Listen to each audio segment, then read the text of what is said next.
Okay, sometimes I just gotta double check if I'm live. The only reason why I'm saying that is just because we're gonna do a hard intro here.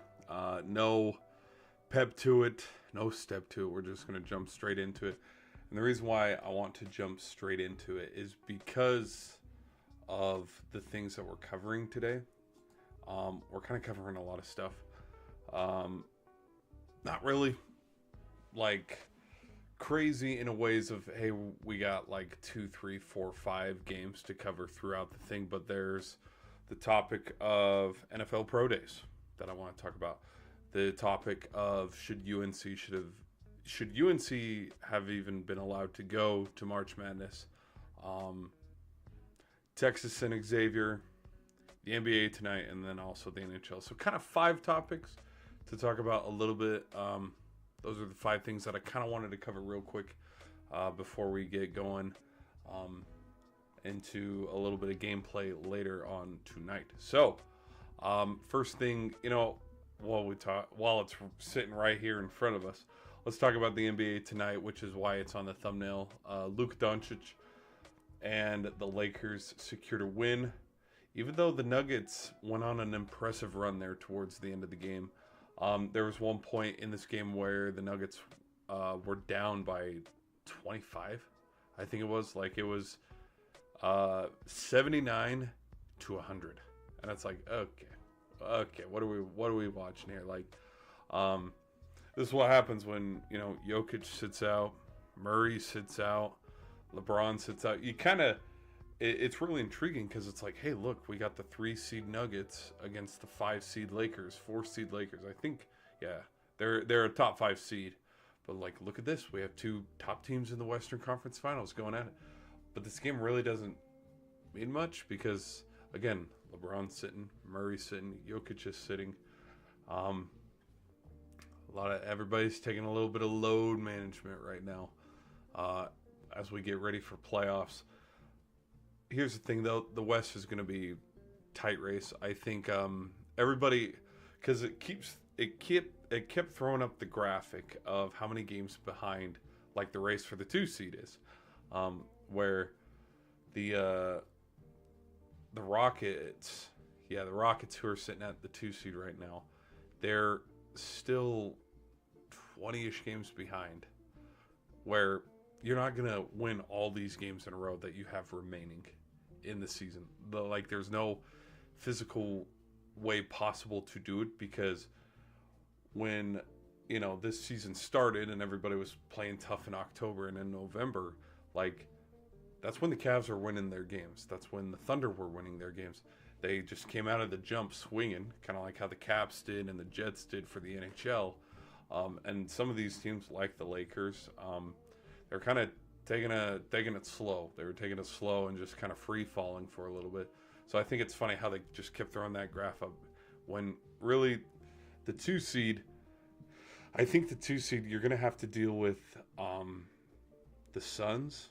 I think the Suns could nab the 7 seed unless they try to push for the 6 or the 5 seed, because I'm really curious as to, we get into a week and a half, 2 weeks remaining in the season, where teams start to strategize to, hey, we don't want to actually run into the Thunder.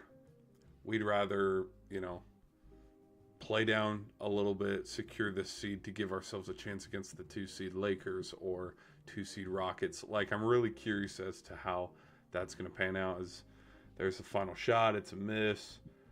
Connect's going to get the rebound, and look at that. Lakers, 9th straight win at home. That's the longest since 2018, when, hey, wouldn't you know, that's when LeBron came to town, back in 2018. So, 9 straight for the Lakers. It kind of feels like we've watched the Nuggets play the Lakers, it feels like every single night. But yeah, Luka's tenure so far, Jazz.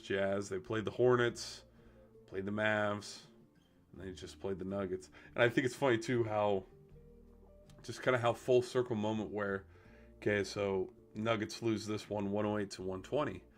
But again, last time that they played, yes, LeBron was sitting out for the last one and this one too. I mean, when you have Murray, when you have Westbrook, when you have Jokic, Nuggets clutch up and they get the win. So I think this game, as impressive as it is for Luka and the boys to get their ninth straight, it's kind of a throwaway one because once playoffs roll around and everybody's healthy to go and everybody's playing, we're going to see what's going to happen. Okay, all right, let's transition now over to, I want to talk a little bit about NFL Pro Days because the talk of the town and what was it everybody was buzzing about because college football is starting up and everybody's getting excited for spring football and stuff. How we doing, Jet? How we doing? Ohio State started some spring practice today. I saw LSU start some spring practice. A lot of people are talking about Jalen Milroe's 40 time at the Pro Day, and I'm just kind of sitting here going, yeah, but remember how nobody really wanted him? Remember how after the Vanderbilt game, after the Oklahoma game, after the bowl game against Michigan, everybody's like, Jalen Milroe's washed. He's a bust. We ain't going to draft him. Nobody gives a shit. I think it's funny how, in turn, it's kind of gone 180 where what does it matter his 40 time? Why are we all talking about it if we didn't care about his level of performance as how he is as a player? Where, yeah, the win over Georgia seems forever ago and nobody cares. And with how Alabama's season ended up playing out, nobody cares. Like, I think it's funny how the attention and the buzz that surrounds Milroe kind of like comes with that, where because we're bored and we love college football, we'd rather just talk about Pro Day when it's like my personal take on Pro Day and the NFL draft. It hasn't changed. I think it's just really watered down stuff. It's just stuff to do. And I think because I find it funny, I used Dylan Gabriel in the thumbnail of him throwing at his Pro Day because there's a couple receivers, a couple linemen, and him who are going to come out in this upcoming NFL draft. Dylan Gabriel's been playing football since the 2020 season. I think even his freshman year at UCF was the 2019 season. Like back when Trevor Lawrence was still playing, Fields was still playing, Mac Jones was still playing. Gosh, Ian Book for Notre Dame. I think Spencer Rattler was still at Oklahoma at the time. Gosh, who else was playing ball in 2019? Oh my gosh. Daniel Jones was at Duke still. So, like, this dude has been playing football for 6-7 years. Okay. The troll that I am trying to cover sports that, I have is if you can't throw football in these 6 years, like, I think NFL scouts have enough film. They don't need more film of you throwing at a pro day. Because if you're going to get drafted, you're going to get drafted. If you're not, these throws at pro day, they aren't going to make any difference. I think Dylan Gabriel's probably a day two guy. I think it could benefit Gabriel sitting behind. Because I'm going to be honest, this draft class of quarterbacks, I don't know. Obviously, whichever one goes to Tennessee, Cleveland, and the Raiders, the Giants, whoever the Giants decide to draft, like those bottom 5 teams, obviously, yes, if they draft a quarterback, they're going to be starting day one, just like May, just like Daniels, just like Williams from last year's QB draft class. But I think if, like, let's say the Packers are stupid and we decide to go get we already have Jordan Love, we already have, I don't know if we've released Sean Clifford, I better go double check. But, Miami, they have Tua. Steelers, if, Aaron Rodgers decides any day now, yeah, I still want to play football. Steelers are going to have Aaron Rodgers, and they'll have Mason Rudolph because they brought Mason Rudolph back. I'm thinking that, like, let's just take the Bills, for example, or the Chiefs, or the Ravens, or teams that have quarterbacks already that can probably give us another good 5 to 6 years. I'm thinking those teams, it would benefit a quarterback in this draft class to go sit behind and learn a thing or two from them. I think, yeah, you put Jalen Milroe, have him sit behind, Lamar Jackson. You have him sit behind Joe Burrow. Yeah, it'd be very beneficial for him to sit there, learn a few things, take a few reps here and there, and then kind of like how it was for Kenny Pickett, Skylar Thompson, We're seeing it in Sam Heineke, Gardner Minshew. Trade him away, and he can be a good journeyman where the team that drafted him initially is not the team that he's going to end up playing for and taking big snaps and big game moments. Because that's kind of, I think we saw it with Trey Lance, because Trey Lance hasn't become a big name for himself in the NFL because he sat behind Garoppolo, and then Garoppolo got injured, and so then he played, and then he got injured, and then Brock Purdy stepped up, and everybody forgot who Trey Lance was, and then he was shipped out to the Cowboys. I'm thinking, if, you're the Cowboys, and you're sitting, and you're like, okay, Quinn Ewers just so happened to just fall on our lap. There could be a little bit of a QB battle there between Quinn Ewers and Dak Prescott, depending on if Dallas wants to move on from him. But I think it'd be real interesting for, let's say, a team that is not going to need a quarterback in the future. I mean, they just brought on Gardner Minshew. They have Patrick Mahomes already. Let's say the Chiefs in the late 4th round, late 5th round decide to draft. Jackson Dart's going to be gone. Quinn Ewers is going to be gone. Let's say, Hagen? No. What's his name? Sorry, let me look up his name real quick. It's Memphis' quarterback. Hold on. Hold on. Hold on. Sit here. Sit tight for 2 seconds. Here we go.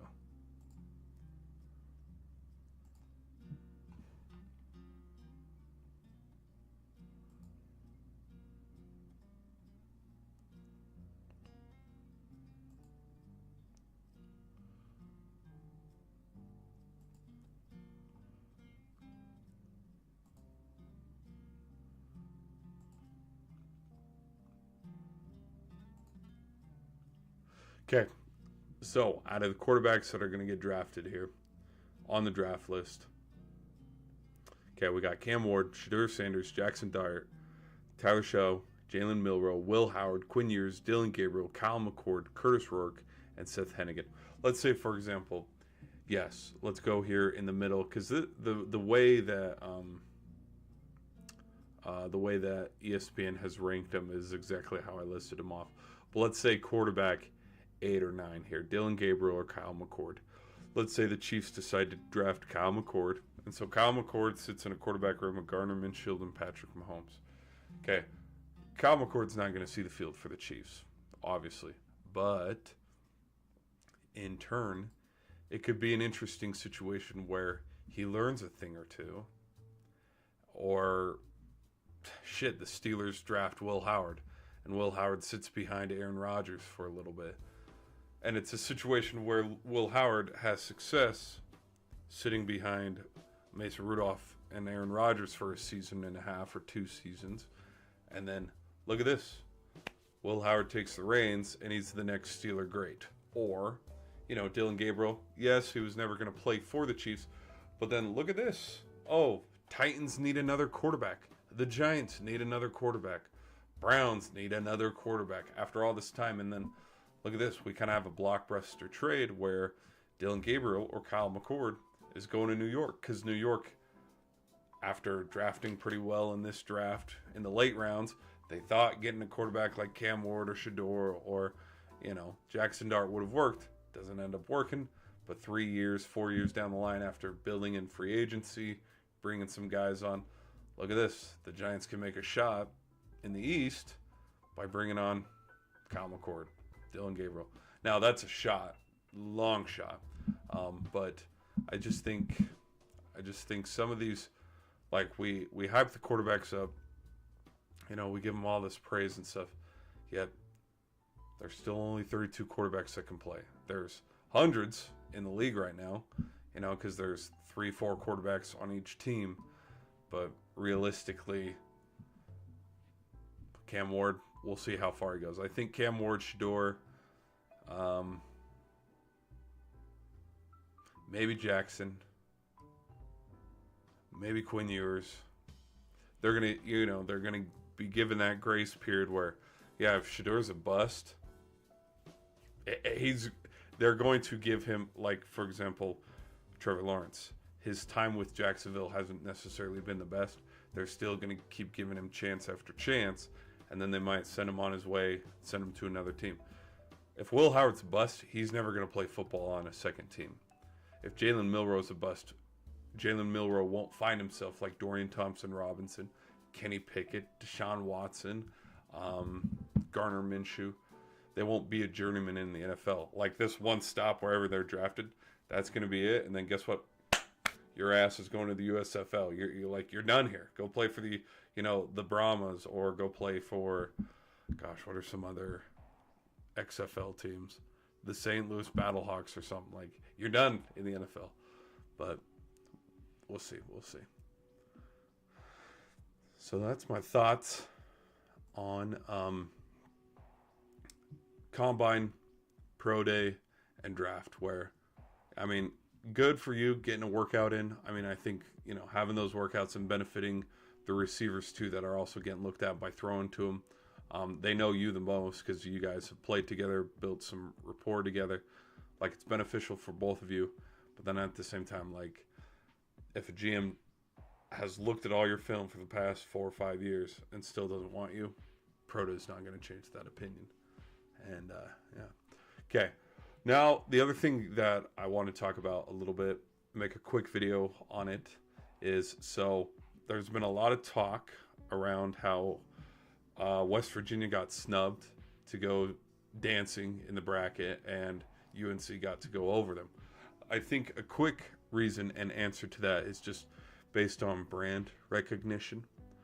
I really think UNC, not only the Jordan connection, because Michael used to play there, but just, I mean, the sky blue, the Tar Heel logo, how many times, and the history of how many times UNC has gone to the Elite Eight, Sweet 16, the Final Four, been to the dance itself. I think they have the most. The only other really important stat that they're beat in is championships, which UCLA has that because they just ruled in the 60s and 70s. But I think if we're looking at it from a point of view of trying to make money, obviously, yes, they're going to put North Carolina in over West Virginia.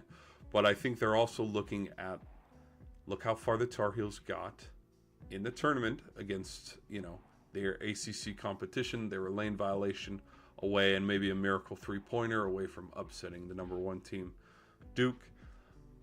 And I think also, if anything, like, the complaints will be loud right now and everybody's going to talk about it right now. But I think we're going to get to a point here where the last expansion that started the first 4, I believe, was in 2011.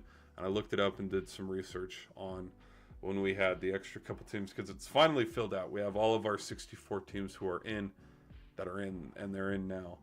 But I have a feeling before we get to the end of this decade and we go into the 2030s, I have a feeling the number of teams is going to expand from 64 to 96. And the reason why I feel that that is going to happen is I have a feeling that seeds 1 through 4 in every single region are going to have a bye, and they are going to give importance to Duke winning the ACC championship, Houston winning the Big 12, St. John's, even though they didn't give a shit about St. John's winning the Big East and they gave them the 2 seed.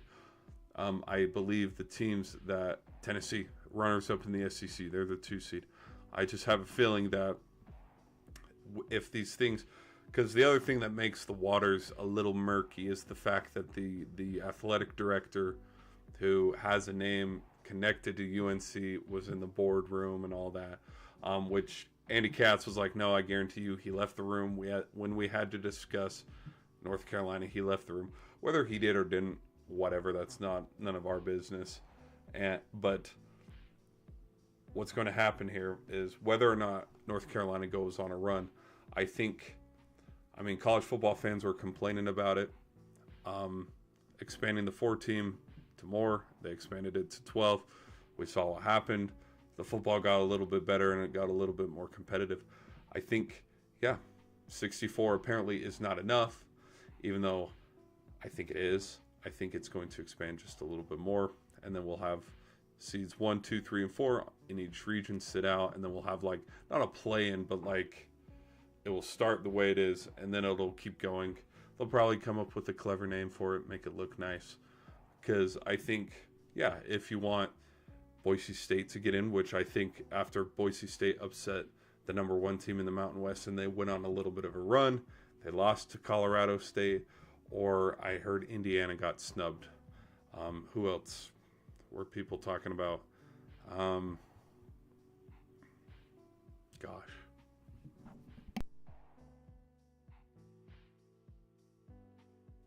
West Virginia. Who else was on the first four out? No, wait.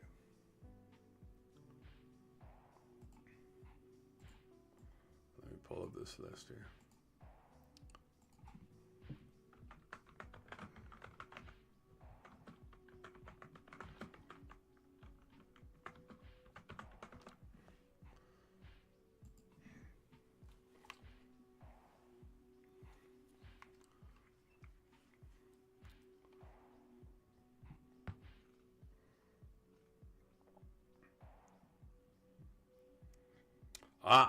There we go. There we go.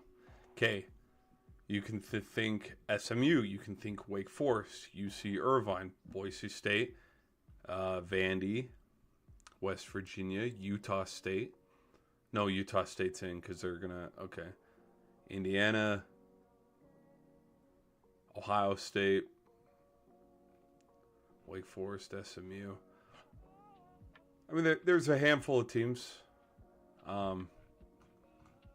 There is a handful of teams because either what's going to happen is they either expand it or they cut it, and it's a harsh cut where because everybody and their dog gets to go dancing, where we're gonna see tomorrow. No. When's the Duke game? Hold on.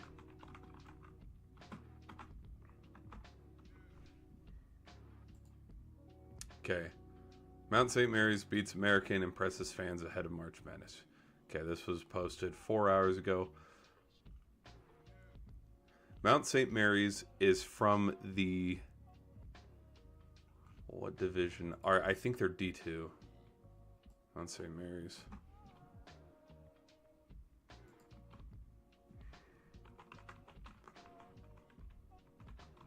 Division. Okay, they're D1.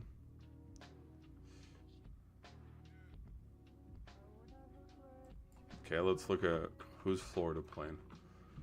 Florida basketball.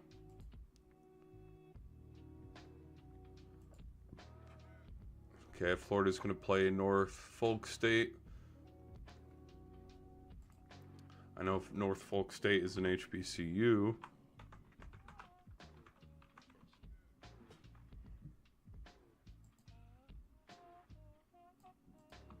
Division. They're also D1.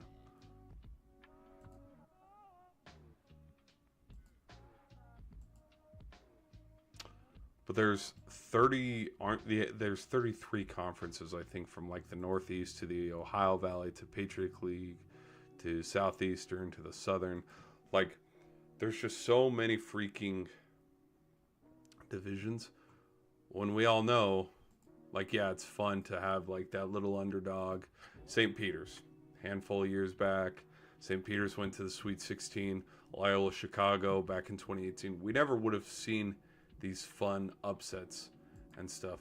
But a mid-American team like Akron or Miami, Ohio, or Kent State, or let's look at the Metro Atlantic in Mount St. Mary's. There's their Metro. There's their division.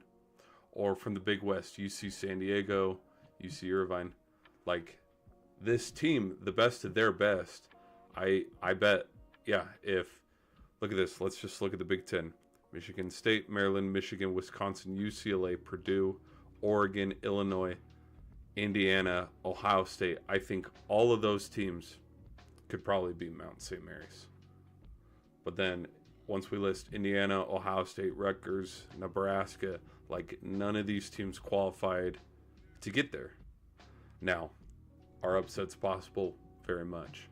But if I'm being honest, yeah, the teams that got left out that were on that bubble, like Boise State, like Indiana, like I was thinking Mountaineers, like West Virginia, I think they could have beat these teams that were those 16 or 11 seeds that barely snuck in. Because, I mean, Xavier, like we saw today, Xavier beat Texas. Now, granted, Xavier played its own, like, equal. They played Texas. But they're either going to expand it and let more teams in so teams like Indiana don't complain, or they're going to shrink it down where they will play favoritism and they'll get the money in there. Like, they will let teams like, because I'm looking at the conference standings, like, yeah, TCU, Kansas State, Utah, West Virginia, they all had to get left home. But in the middle there's Baylor. They got to go. So I wonder, they've measured the quad wins, and I know there's kind of that, but even they took that back, and they went against that because UNC only had one, I think. So, yeah.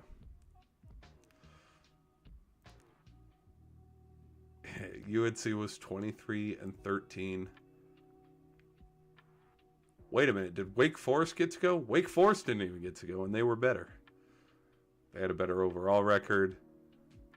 So, like, I think, yeah, if this goes on any longer, about the complaining, I think they'll play favorites to the Atlantic 10, the AAC, like, with Memphis, UAB, Tulane, East Carolina, the ACC, the Big 12, the Big East. Everybody in the Big East will probably go because, hell yeah, they'd put Villanova and Georgetown in over whoever the other,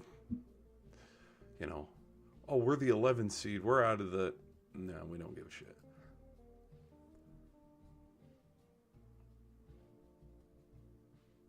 Like Northern Colorado. Northern Colorado won the Big Sky Conference in the regular season, but they're not dancing because they didn't win their bracket. We've seen Winthrop go a couple times, but I'm seeing High Point out of the Big South. They get to go. So it's interesting. Even though at the end of the day, whether you want to make more teams or less teams, the teams that are going to win, like, we know who they are. There's probably 8 teams that we know have a legit shot to winning it. Auburn, Duke, Houston. Hold on, here we go. Let me pull it up. We're professionals around here. Hold on, let me pull it up here. March Madness.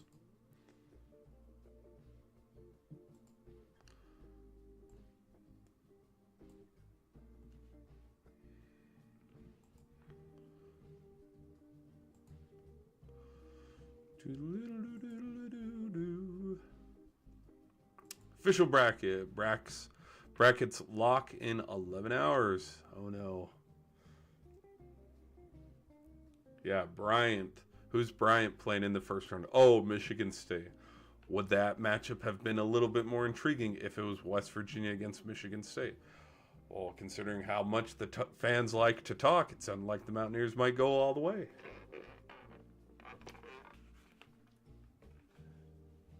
Sorry, I'm yapping. All right. Here we go. Okay. Auburn could definitely win it. Yeah, let me pick some teams here who I think could win. I think Auburn could win it. I think Michigan State can win it. I think Florida can win it. I think St. John's can win it. I think Tennessee could win it. I think Houston could win it. I think Bama could win it. And I think Duke could win it.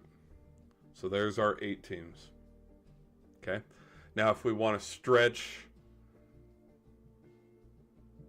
Oh, it just showed the buzzer beater by Winston when Michigan State... Oh, betting odds. Hold on. Let's go back.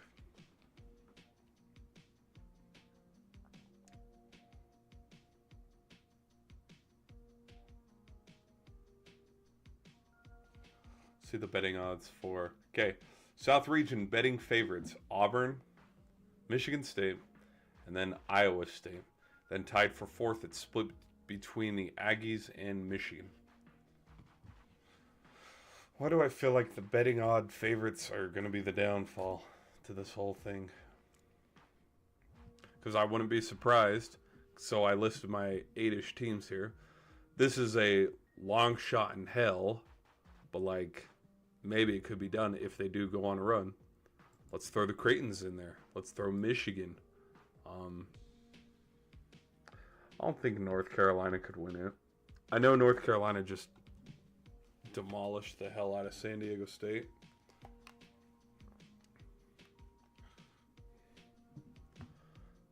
I don't know about Marquette. UConn. They've won it before in the past. They've left some players, and they've still been able to win it. Some players have left for the draft. They've bounced back. That's why they went back-to-back. I think Gonzaga could win it.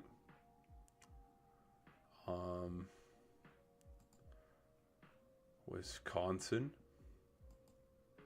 and Arizona. And then a crazy, like, no shot in hell, but probably BYU. Maybe that's just because they have the number 2 pick guy on their roster that they're paying millions for. Because 1, 2, 3, 4, 5, 6, 7, 8, 9, 10, 11, 12, 13, 14, 15. Okay, that's 15. That's 15K. We're dorking around. Auburn, Creighton, Michigan, Michigan State, Florida, UConn,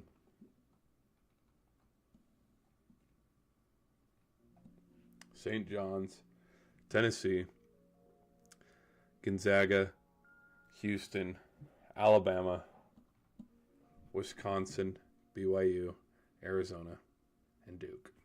16 teams. Where it's like, okay, maybe they could win it. Giving props to everybody.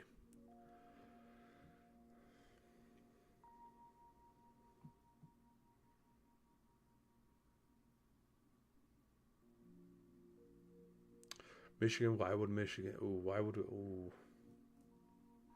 me think here. Why do I think Auburn could win it? Because it's Auburn. Michigan could win it because they were Big Ten champs. Use that momentum to go into the bracket. Michigan State could win it because they were regular season champs for the Big Ten. Creighton could win it because, I don't know, we believe in fairy tales. Florida could win it because of how much they just tore the SEC apart in the bracket. UConn could win it because of just Coach Hurley and the power of friendship. St. John's could win it because they have the Godfather Petito, but they also were Big East champs. Tennessee could win it because the last 3 seasons, Tennessee has actually been pretty successful in the bracket, and they've gone on a handful of Sweet 16 and Elite 8 runs. They were also SEC runners-up, and the SEC was arguably the best conference in college basketball this year.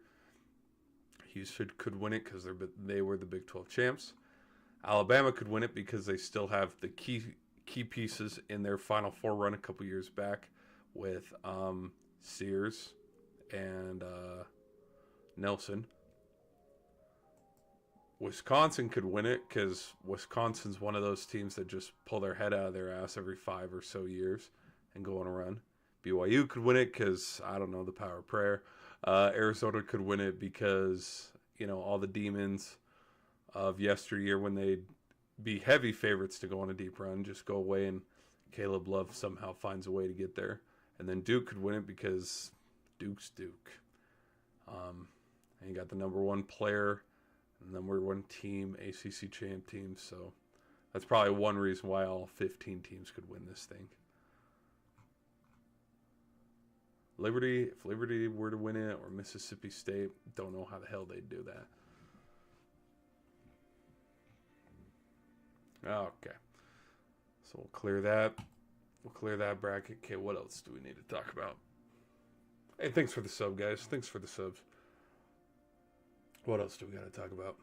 Okay, so we talked about UNC. And we talked about the odds of them being... We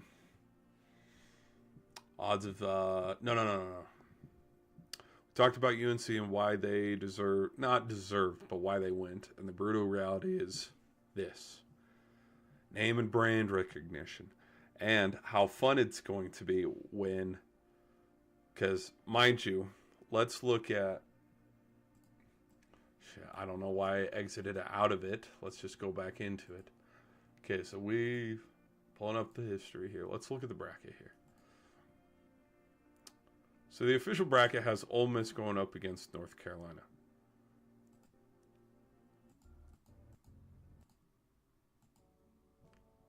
Now, would West Virginia have been able to give Ole Miss a run for their money? Probably. But the fact that that 6 and 11 matchup, statistically speaking, is like a 50-50 pick, kind of like a 9 versus 8 Louisville versus Creighton, considering that the odds are pretty much 50-50 around that matchup, it's so much easier to pick North Carolina. And if North Carolina, I think the committee also knew when they were trying to pick these bubble teams like Indiana or Boise State or West Virginia. Okay, so Iowa State's going to beat Lipscomb.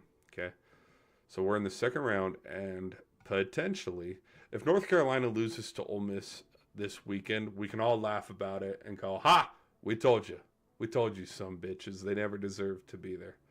But when Sweet 16 rolls around and everybody's clenching their pearls because the Tar Heels beat Ole Miss, and then they just upset Iowa State, and they have a date with Michigan State in the Sweet 16 with a shot to go to the Elite Eight, and RJ Davis is pulling up from 3 and he misses it or some shit like that, and Sparty survives and they get to go to the Elite Eight and play Auburn or something like that.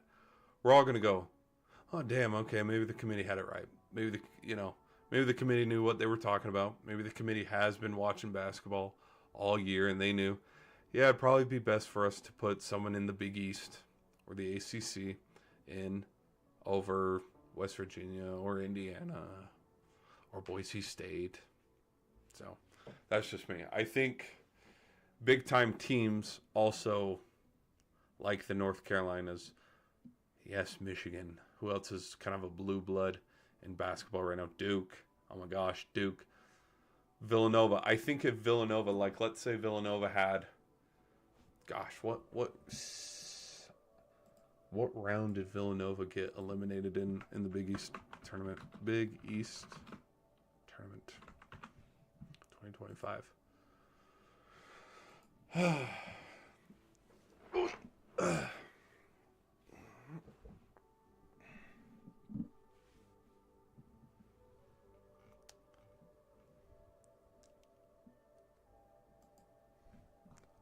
Let me look here. So I'm looking. Number 9 seed Providence, Butler, Seton Hall versus Villanova. So Villanova beats Seton Hall. They're number 6 seed. But then they got whooped by UConn. So they lost to UConn in the second round. Well, I'm thinking maybe if Villanova beats UConn, and then they have a shot to beat Creighton, but then they lose, kind of like how UConn was.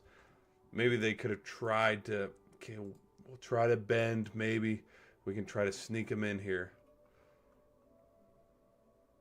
No.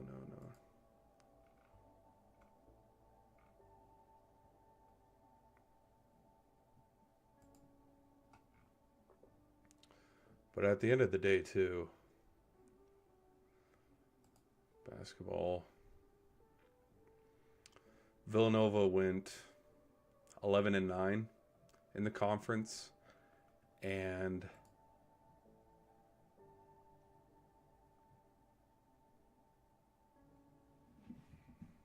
gosh, what was their overall record too? Let's look at that.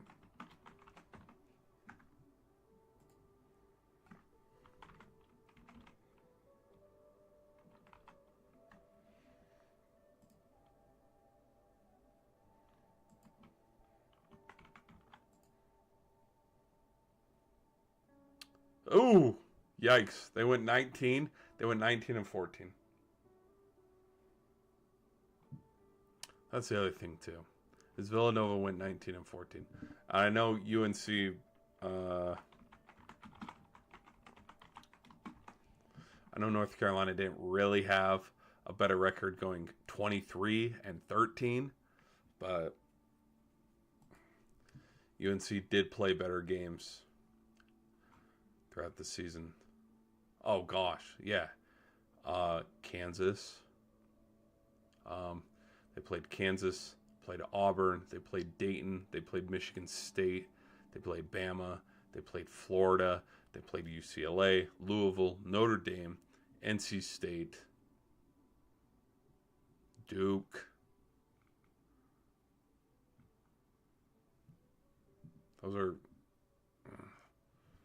you gotta give them credit on that. Those are better regular season games. Now let's look at Villanova. Villanova basketball record. Let's look at their regular season matchups and who they played. Okay, since the Big East tournament, they lost to Marquette, the 3 versus the 6 seed. That's okay. They'll go to the NIT. Lost in the first round against VCU. Okay, so in the 24 season, Maryland, there's a big game. Lost that one.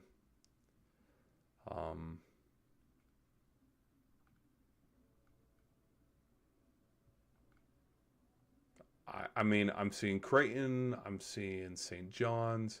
I'm seeing a lot of Big East inside the Big East. Because out of conference, the teams that they decided to play out of conference was Lafayette, Columbia, St. Joseph's, Maryland, Penn, Rider, Cincinnati, Temple, Farley Dickinson. You know, not the teams that North Carolina decided to play. And so I think the committee probably benefited them on that.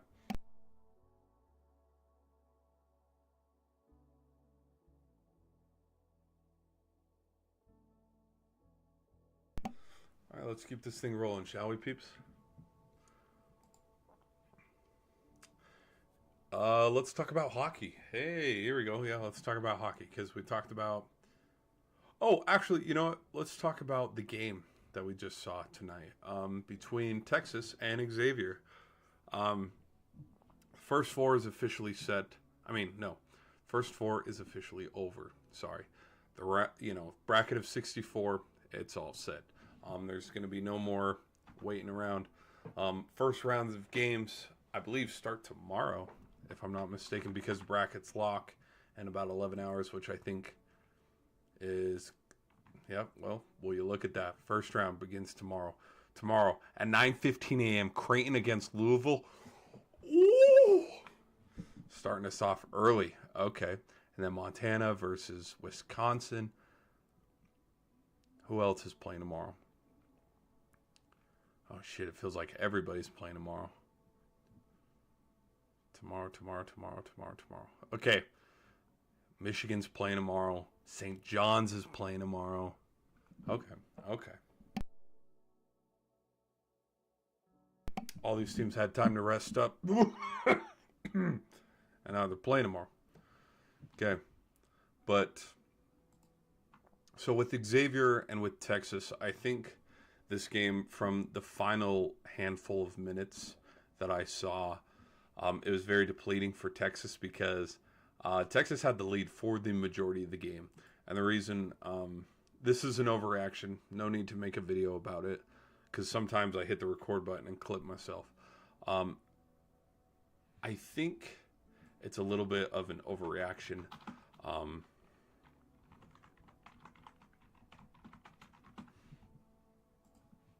But I think, oh, hello. Gonzaga Bulldogs playing at 9, Georgia in NCAA tournament tomorrow.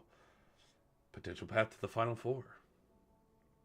Having to go through Houston, Purdue, and Tennessee. We'll see how Gonzaga is going to do. I think Gonzaga could be a big sleeper team, but again, we'll just see. I think though, and this is a little bit of an overreaction, I want to see how the media and what college basketball savants who follow college basketball more than I do, who follow it from November to March instead of just following it, end of February when, hey, the Super Bowl's over. Let's follow the last 3 regular season, games into the respectful conference championship bracket tournaments and then into March Madness. I want to know how Texas fans feel, which, by the way, Texas fans, let me know in the comments section. Is it time for the Longhorns to get rid of Rodney Terry? I think Coach Terry, it was fun a handful of years back in the 2023 bracket when it felt like everybody was a Cinderella team and there were upsets every which way. Like the 2023 bracket, and it's going to be fun to look at it. It's kind of even fun to look at it now, just 2 years later, that it's like, holy shit, who beat who? What? Like, none of our brackets were correct. First, it was Purdue losing to Fairleigh Dickinson.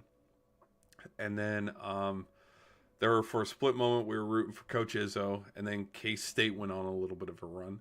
And then the Owls went on a run. Like, there were so many upsets where Miami, Texas, Florida Atlantic, San Diego State, UConn, like, it was one of the most unique Elite Eight matchups.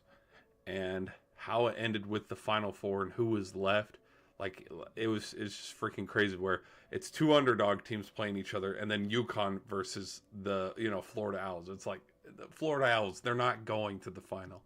But I think,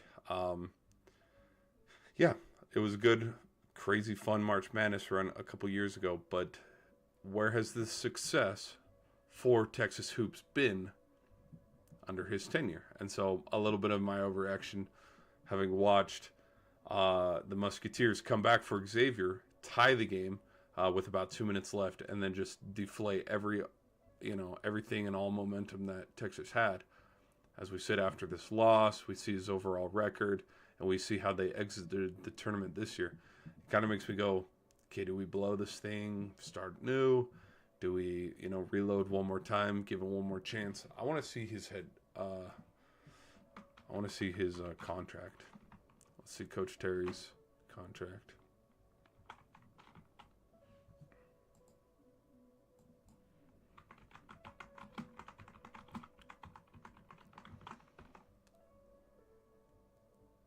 Rodney Terry signed a 5-year, $15.3 million contract with the University of Texas in March of 2023. So again, 5 years after 2023, his current buyout is $5.4 million. Hello, what's going on, chat? How we doing, chat? Thanks for all the subs, guys. Thanks for the subs. All right, here we go. So Coach Terry's contract, 5 years from 2023, so he's good till 2028. He still has 3 more years on this contract. Buyout would be $5.4 million. I am curious now as to, would Texas decide to, well, let's go look at Texas's roster real quick. Texas Longhorns basketball roster. Let's go look at something here. I want to see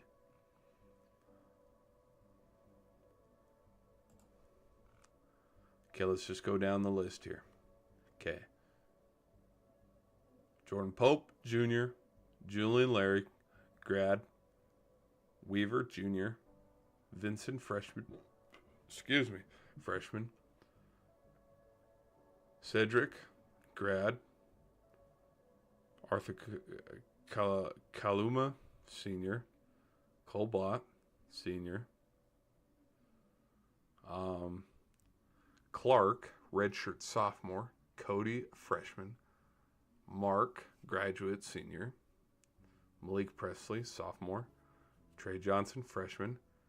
Zarek, senior. Devin Pryor, sophomore.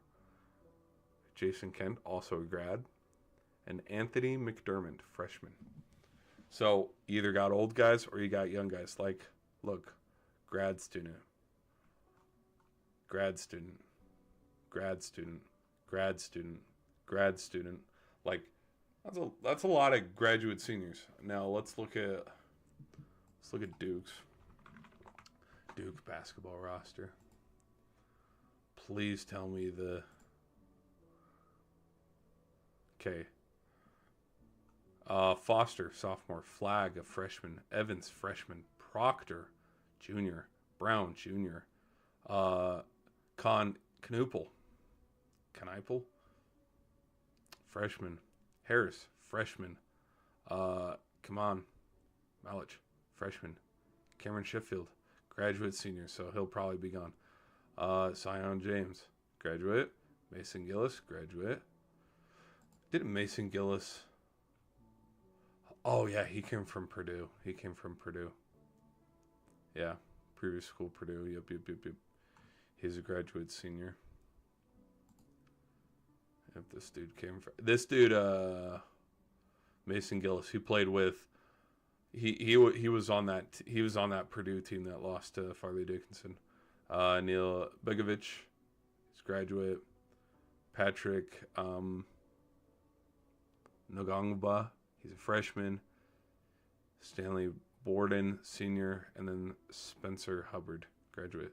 So it's nothing but freshmen, and graduate seniors on Duke's team. Like that's kind of what the way of college basketball in the future is, which it's kind of been like this for the last some odd handful of years, but only now people have caught on to it and noticed it. But like, you get a dude for about 2 years and that's it, unless he is Cooper Flagg. Paolo Banchero,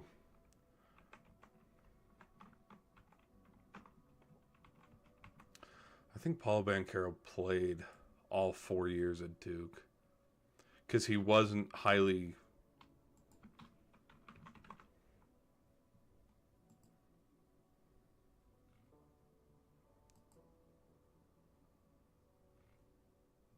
Huh? He really did only 1 year. Shit, okay. Never mind. What was the Duke? Oh.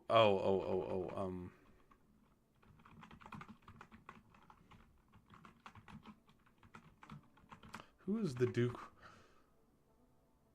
Jeremy Roach. Okay.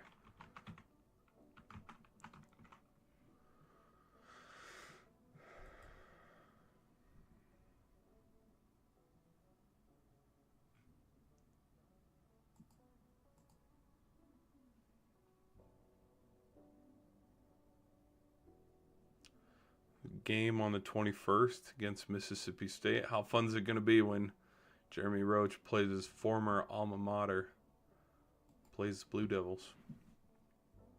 Wait, is he... Hold on. Is he active?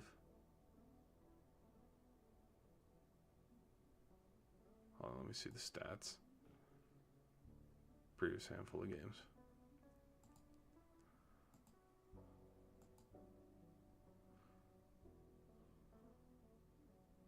Oh, okay. Yeah, his last game was against Texas Tech. He had 9 points in their loss. Okay.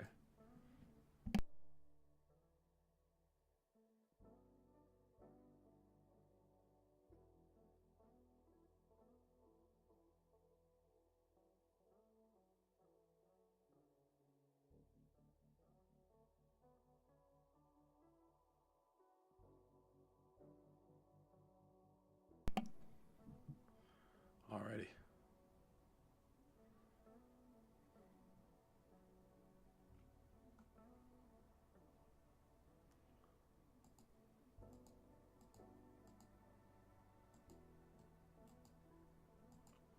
But yeah, you usually have a guy for 1 year if he's a phenomenal. Paolo Banchero, Cooper Flagg. Trying to think. Miller for Alabama, he was only there for 1 year. Cade Cunningham for Oklahoma State, he was only there for 1 year. I could have sworn that Jalen Williams was at Arkansas for more than 1 year. I'm thinking of like Garza, Drew Timme, they were there forever. I still think to this day that if Chet Holmgren would have stayed with Gonzaga, oh man, how many championships could Gonzaga have won if they're big four? Like if what was his name? Who's the one that hit the buzzer? Hold on.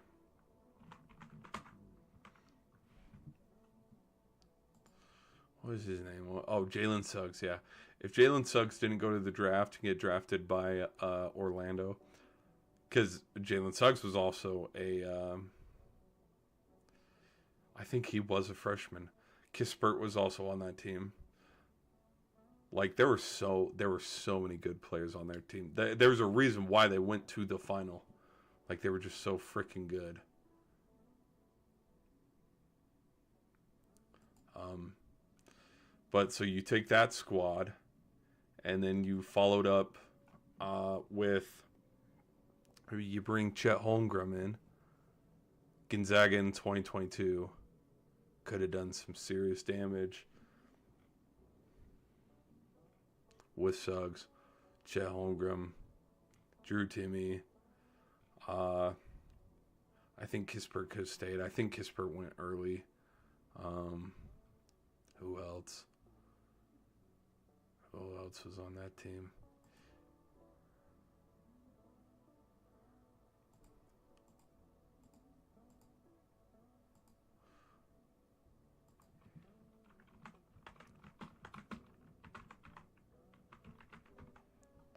That UCLA team was no slouch either. Like they had some dogs on their team too.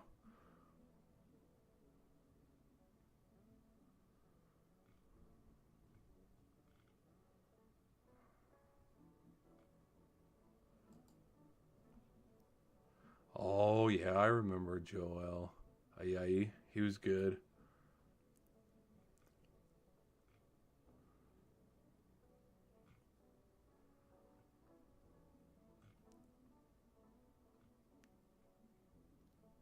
Yeah. UCLA, they had Jaime Hawkins Jr., Jalen Suggs. No, I mean Tiger Campbell, um, Singleton, Johnny Juzang. UCLA was pretty stacked that year. Not gonna lie.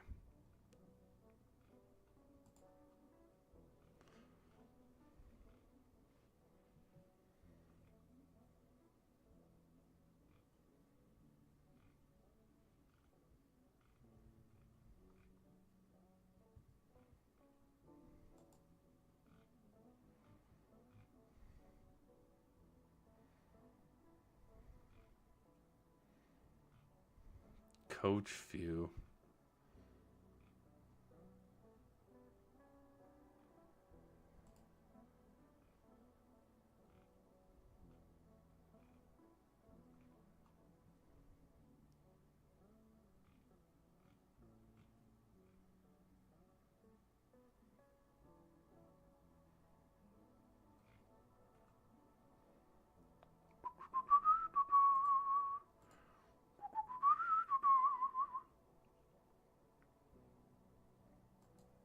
Okay, let's talk about hockey.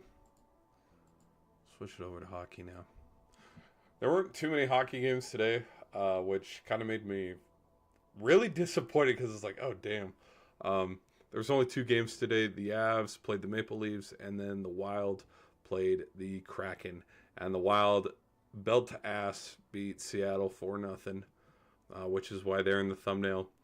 I stopped watching after the second intermission. Like I watched probably 5-10 minutes of that second half of the second period when they were already up 3-0. Damage was already done. I did see that the Maple Leafs beat the Avs 2-1 though.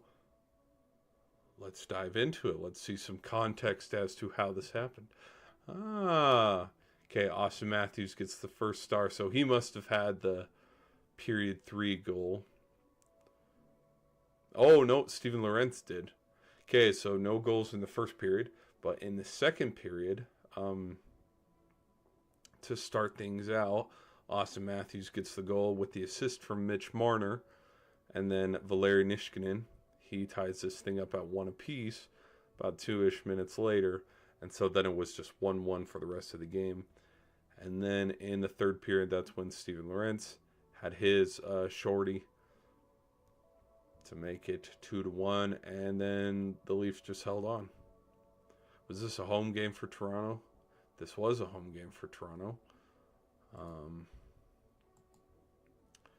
Toronto improves their record to 41, and hey, there it is. No wonder they brought it up. The I could see them making memes on that. So the referee fell. So when Matthews tried to clear it out of his own zone, the referee fell over and hit the puck, and so it kept it kind of like in limbo there around the blue line.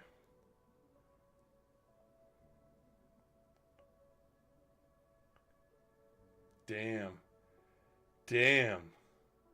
Fell for the oldest trick in the book.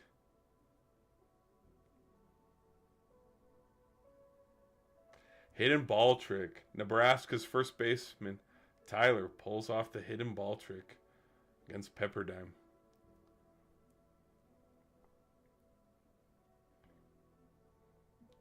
You know, I'm not gonna lie, I probably would have fallen for that shit too. Just the routine, you feel like, oh yeah, they threw it back.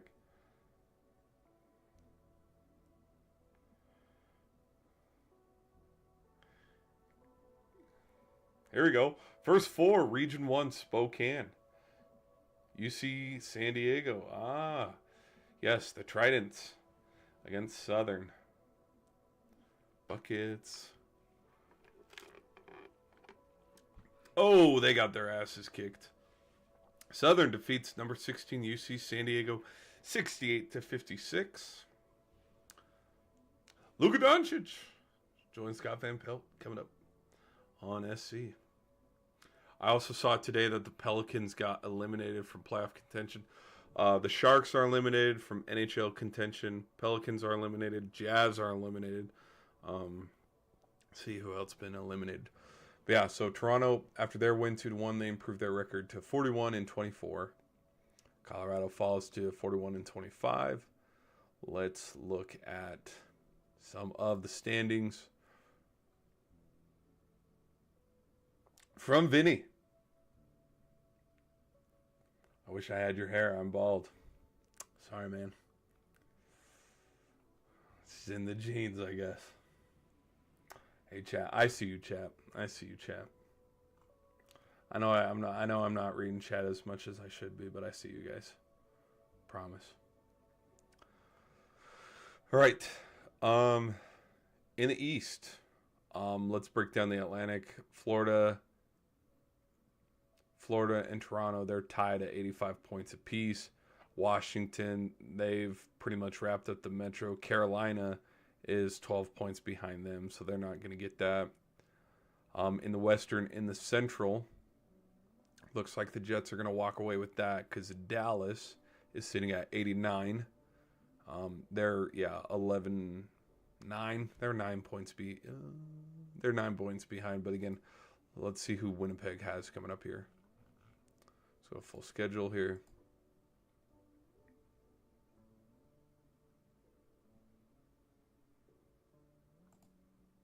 Oh, whoops.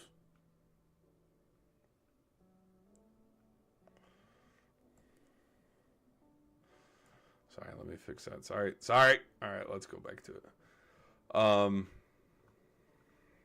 Jeez Louise. Back to we're rookies around here. So, wow.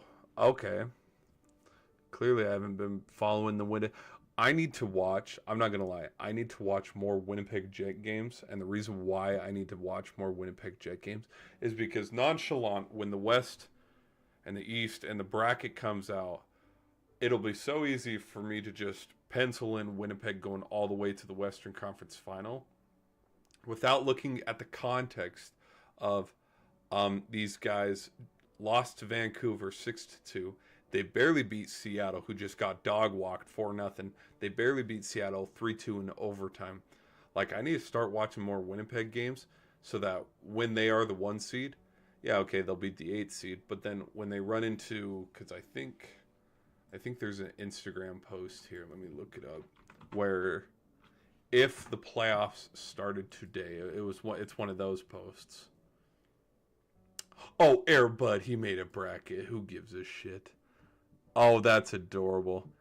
He picked okay, that's actually pretty adorable. That Airbuds bracket is all the winners are dogs and cats. That's actually pretty funny. Okay. Let's go to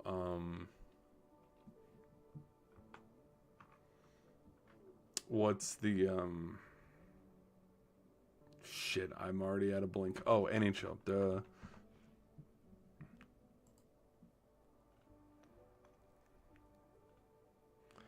Eight goals to go.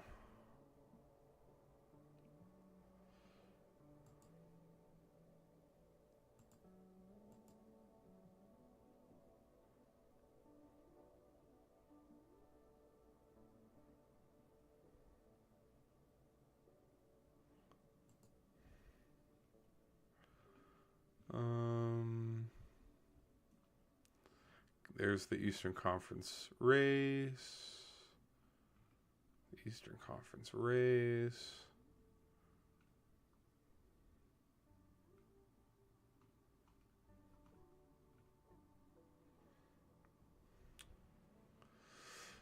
Gustafsson earns 5th shutout of the season. Hey, okay.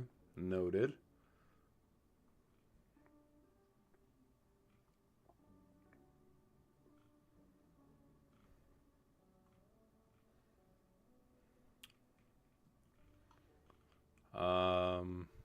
Sidney Crosby passes Wayne Gretzky for most points with one franchise.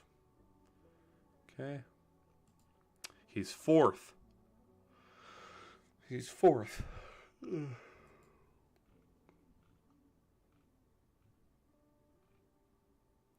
I feel like we're on borrowed time now with Sid, though. Because we saw what the Bruins did with Marchand. They just let him. Like, I'm going to be pissed. I'm going to be pissed the day comes when they trade away Sidney Crosby. I want to be surprised.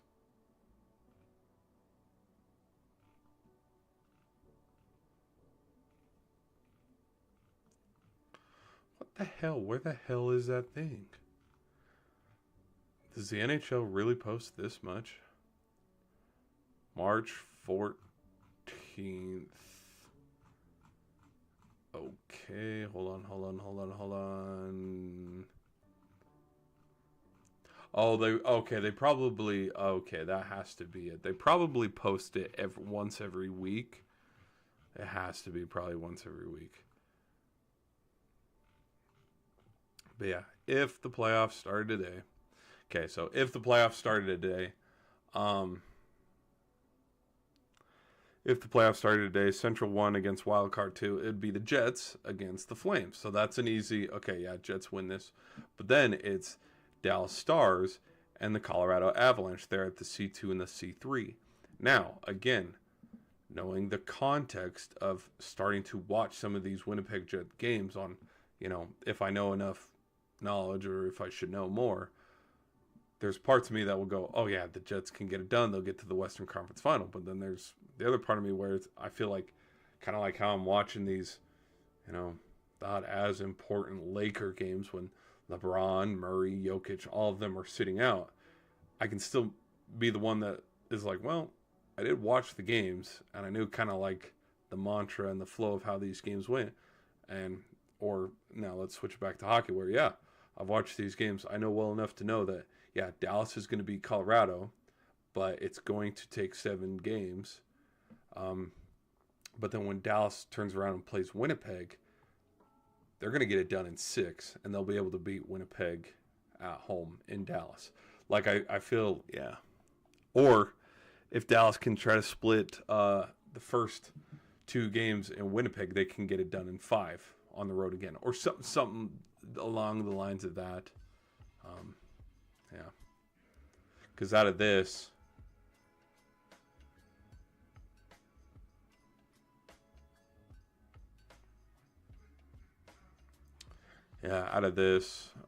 with how the playoff format's set up,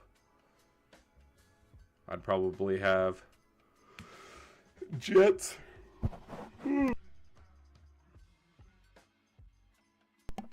I'd have Jets against Probably Oilers in the Western Conference Finals, and then Caps against Panthers in the Eastern Conference Finals. So we'll see. We'll see. I gotta start watching. I gotta start watching more hockey. I gotta start watching more actually basketball. No, basketball. Basketball's too easy to predict, man.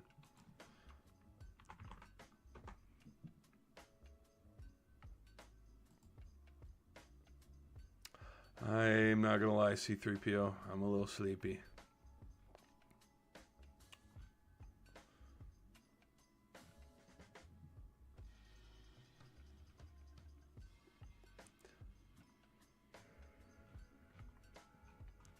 Okay, do they have a, if the playoffs ended today?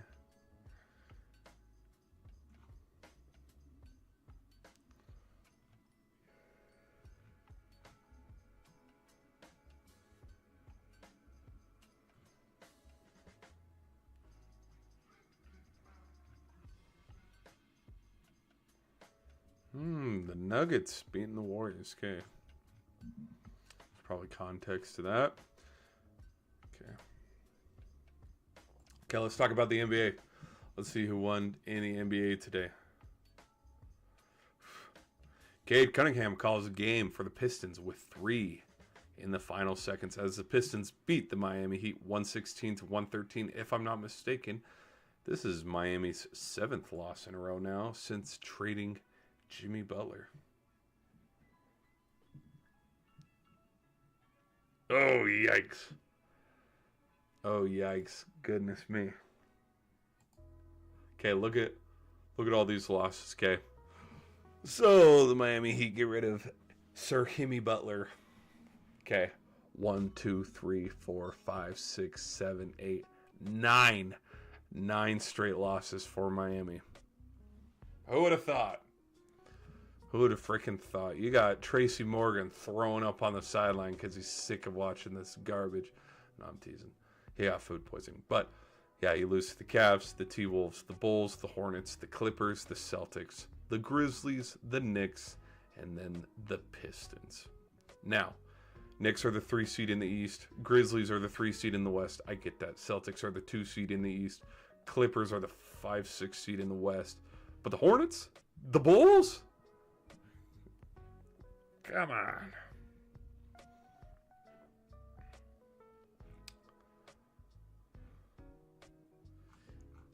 Okay, let's see who else. Let's see who else played today. Oh. Ooh. Cavs and the Kings went down to the wire. Hold on here.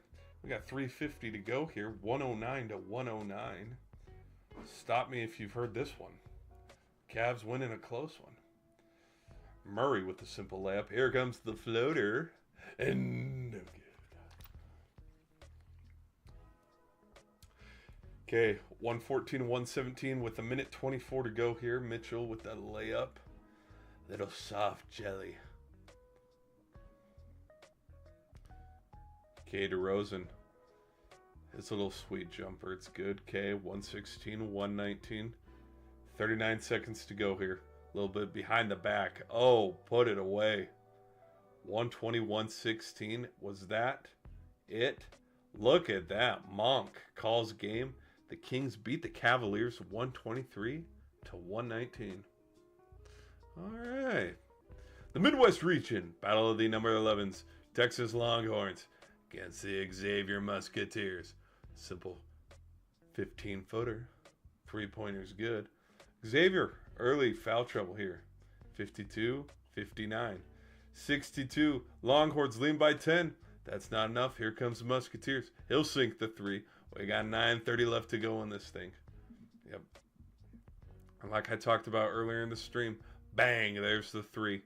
The second that Xavier caught back up to him, deflated. They're just freaking deflated. Yeah, look at that. 72. There's the 3. Boom. There's 5 minutes left. 5 minutes left in the game, and they just could not recapture all the momentum that they had. like Xavier was just running with it at that point because they were down by so many, they were able to catch back up. It was just pretty damn impressive, to say the least. It was just all out damn impressive. So anyway, so Pistons beat the Heat 116 to 113. Mavericks. Stop me if you've heard this one. The Mavericks lose. Okay. The Mavericks have lost now since the Luka Doncic trade. Who?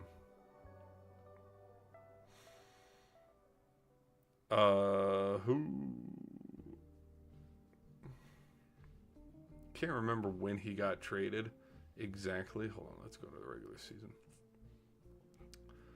But out of the last handful of games, February, Golden State, New Orleans, because they lost to the late. They lost 1-2.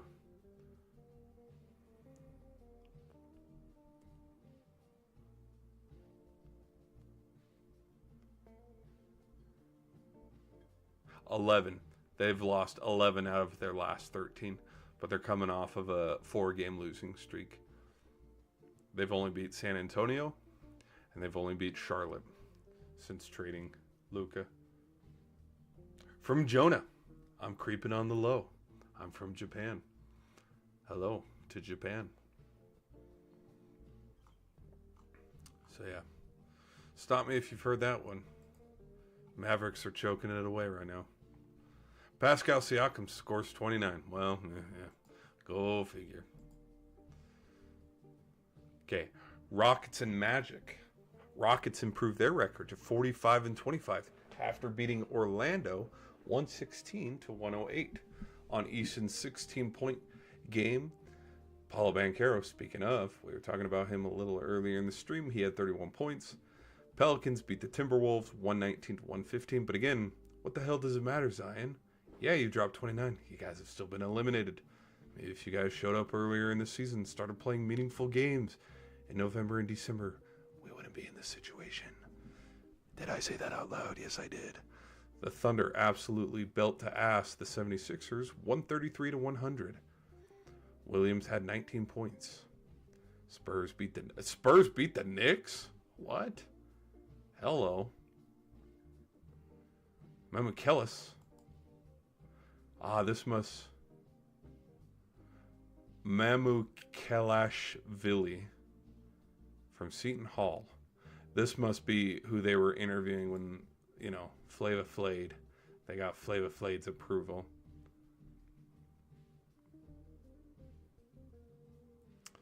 $34-point game against the Knicks. That's actually pretty damn cool, not gonna lie. Wizards did not beat the Jazz. My bad, 128 to 112. And then the Lakers beat the Nuggets 120 to 108. Suns wrap it up against the Bulls 127 to 121. Trailblazers beat the Grizzlies 115 to 99. And then the Kings just beat the Cavs 123 to 119. Evan Mobley with 31 points. So let's go to the box score. Did Donovan Mitchell sit out this game? No, he did not. He played 33 minutes in this game. So this was a all-around tough win for the Kings. Not trying to discredit the fact that they won, but again, and we've been talking about it a little bit. There's context to everything and stuff.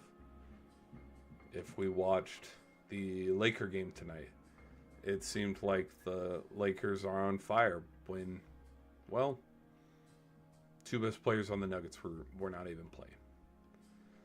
Okay, let's go to...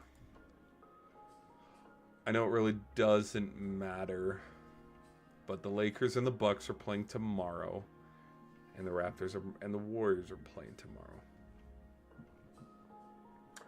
Okay, those are the big games tomorrow for the NBA. Let's look at the NHL. Let's see the big games tomorrow for the NHL. Thursday. Philadelphia at Washington. See Ovi try to continue to chase that record.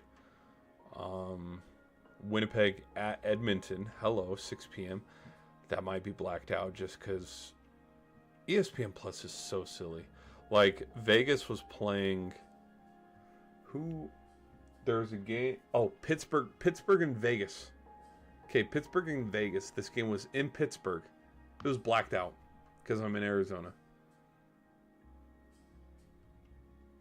It's like they're not even... They're on the East. They're on the East. How the hell? Like, they're in Pittsburgh. I've watched Pittsburgh games.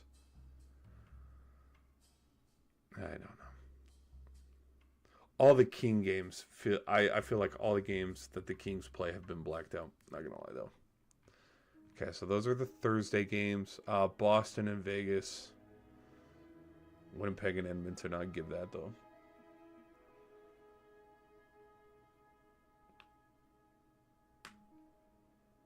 Sandro.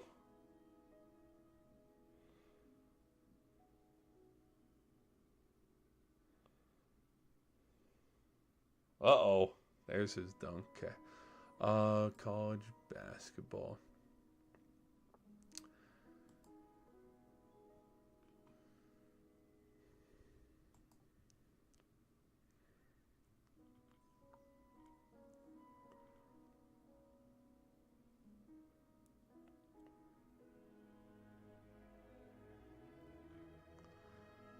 Stephen A. Smith.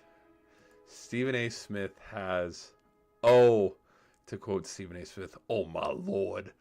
Stephen A. Smith has freaking Yale. No. We're reacting to this shit. Hold on. We're reacting to this shit. Okay, hold on. Hold on. Let's pull this up. Hold on. Let's do.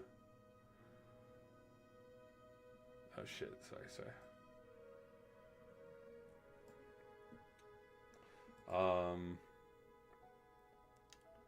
Display. We're gonna need another display capture. New display capture. Primary monitor.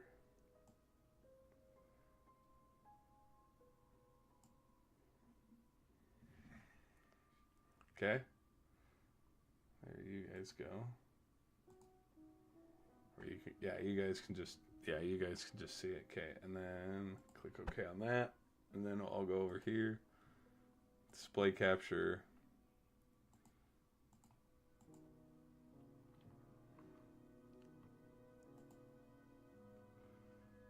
Okay, let's suck in the sides here, make it look a little more profesh. Suck in the sides. There we go.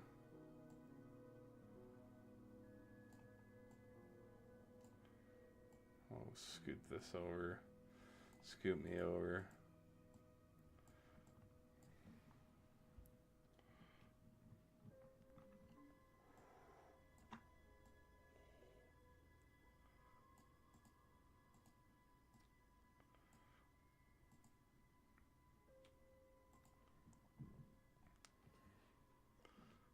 Okay. All right. Think if I... Okay, we good? Okay, I think we're good. Chat, we look good? Chat, do you guys see the... Okay, yeah, you guys see the bracket. Okay, sweet. Okay, let me chop it up a little bit. Let me make it look a little better for you guys. Chop up the sides. There you go. There you go. There you go, chat. There you go. Make it look a little better for you guys. There you go. All right. Okay. So let's react to... Okay, we got a handful of celebs here. We got Stephen A., Dick Vitale, Scott Van Pelt, Jay Bayless, Molly Kieran, Mike Greenberg, Jason Kelsey, Reese Davis, Ellie Duncan, Kevin, Chris Russo, Jay Williams. Who else do I want to pick on? There's a handful. But let's go to my man, Stephen A. Smith.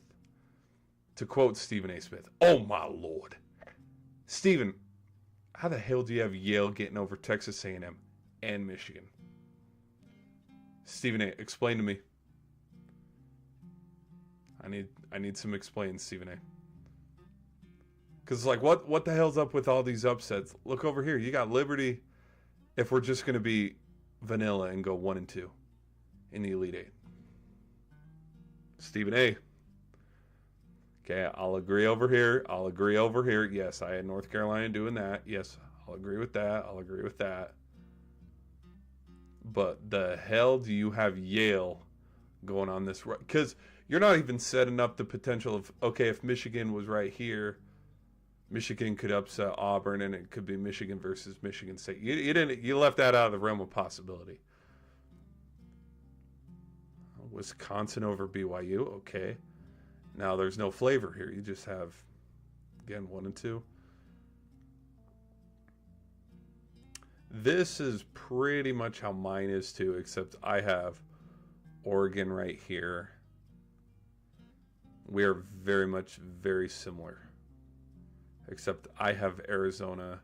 I have Arizona and Duke. And then I have Duke. And then I think I do have Alabama and Duke. I either have Alabama and Duke or Alabama and Wisconsin. But Duke goes to the Final Four. Okay, who else do you have down here? I don't even want to look at the national champion yet. Okay. Okay, I'll give you that. Okay, I'll give you that. Okay. Because this is, yeah, how mine is too. Okay. Oh, you have Drake. I have Missouri. St. John's. Okay. This looks normal. Okay, this looks fine. Okay. No Gonzaga upset over Houston. Okay. Keeping it very kosher. Very safe. Oh my hell. This is the safest bracket right here. Look. Houston, Gonzaga. He's like very safe. This one, yeah, you could flip-flop, but he's safe either way because he has nothing but 1s and 2s and 1s and 2s and 1s and 2s. Nothing crazy. He doesn't have Xavier potentially be... The hell, Stephen A. What is this? Okay, and then Kentucky. Okay, Houston into Kentucky. Go to the Final Four. Oh, my. Florida.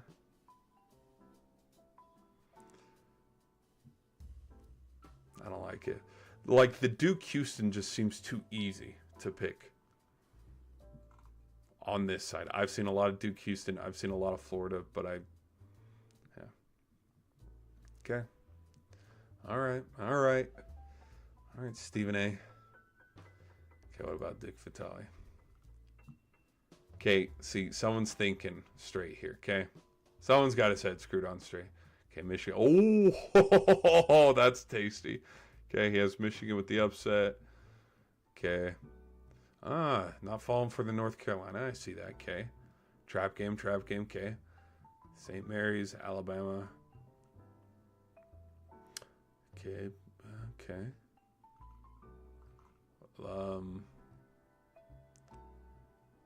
So that's his Elite Eights. Okay. He's got a little bit of motion down here. He's got motion right here. Everybody's picking Drake. I'm not going to lie. I'm sleeping on Drake. I did not pick them at all. Okay. Kansas and St. John's. He's got St. John's and Texas Tech matching up. He's got Florida and St. John's. See, I'm seeing a lot of this. I'm seeing a lot of this too out of this region. Out of the West region. I got a lot of Florida State and St. John's.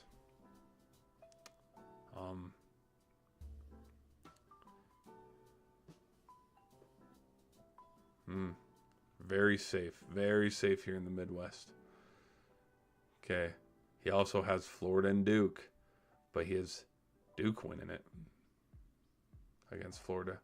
Michigan State, Florida, Duke, Houston.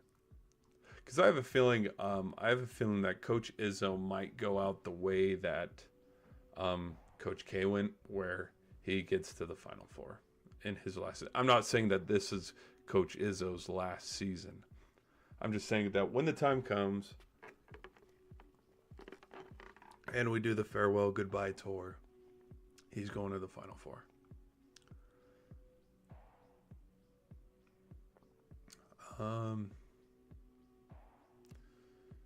Yeah, this one's pretty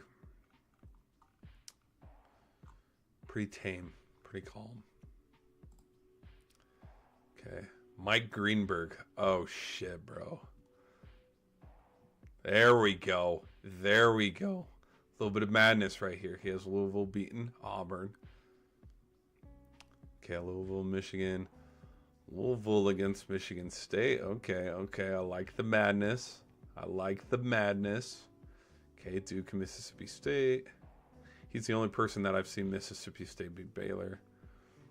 I only picked Baylor just because of, like, school history with basketball.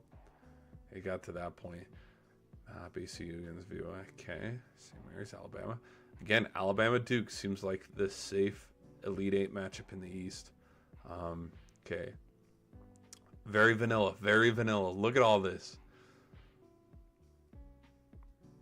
St. John's and Kansas. Everybody's picking Kansas and St. John's. I'm telling you, Coach Calipari and Coach Petito, Arkansas and St. John's, a rematch of those two. Just, I'm telling you, I'm not like, again, like, sports are weird. It's a weird linear circle where time is just a flat object. But Coach Cal and Coach Petito going at it in the round of 32. I think it'd be really, really fun to see. Like, the hell is the point of picking High Point and Utah State if this is going to be your, you know, you have all this craziness going on here in the middle, but, you know, whatever. Still going to be Houston and Tennessee. Maryland, okay. Oh, shit, I can't talk too much shit. This is actually my Final Four. Because I had Duke and Tennessee and then Michigan State and St. John's. Okay, so I can't talk too much shit. Whoa, my bad. Oh, so he doesn't have Louisville going too far. Okay, so that's Greenies. Molly Kiram. Let's make fun of Molly, shall we? Get the fuck. Look at that shit. What is this? What is this? It's like, hey, you know who picks UC San Diego to go this far? Auto Picker, if you slide the defense up. They have UC San Diego against Duke if you slide the defense up. Okay. Auburn and Creighton. I don't think UC San Diego beats Michigan after Michigan wins the Big Ten. Like, I don't. Again, hell, we could be wrong here. Oh my, the BYU love. Look at this. A lot of love to BYU. Okay. BYU and Duke. Okay. See the West and the Midwest. Grand Canyon? Okay, if Grand Canyon can get past Maryland, yeah, I think Grand Canyon could be Colorado State. Wow. Wow. Okay. Yeah, I see that one too. A lot of people are talking about Memphis choking it against Colorado State. We'll see. Okay. More Drake over Missouri. See, she knows. She sees the fun storylines that could be made out of here. So Arkansas and St. John's. What's going on, peeps? How's everybody doing? How's everybody doing? Hey, chap. Thanks for the subs, guys. Okay, here we go. Back over to it. Nothing too crazy. She fell for the High Point versus Purdue, too. I see a lot of... She's not the only one that's picked High Point. There's one who's on the panel. He also picked High Point. I have seen this one more than once, though. Utah State over UCLA. I mean, with how UCLA's season ended, oh, absolutely. But I mean, Utah State is Utah State. I'm not giving them too much credit. Okay, Tennessee. Okay. Illinois going on a little bit of a run. And then she does have them going to the Final Four. Illinois against Duke. Michigan State against Florida. Then Florida and Duke, she picked Florida. Okay. What if her bracket... Watch her. Watch... Oh, boy. Jason Kills. Hold on. Florida.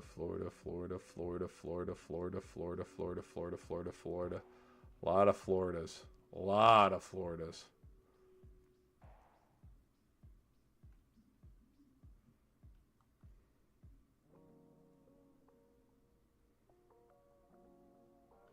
Okay, Jason Kelsey. Let's see how much ball knowledge this bro has. Okay, in the South.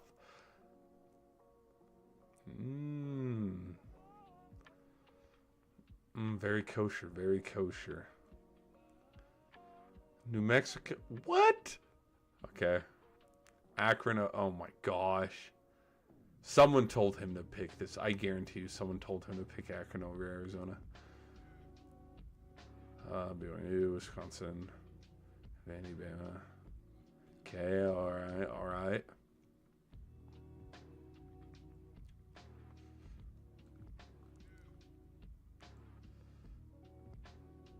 Okay. Oh, he's picking Oklahoma over UConn. Okay.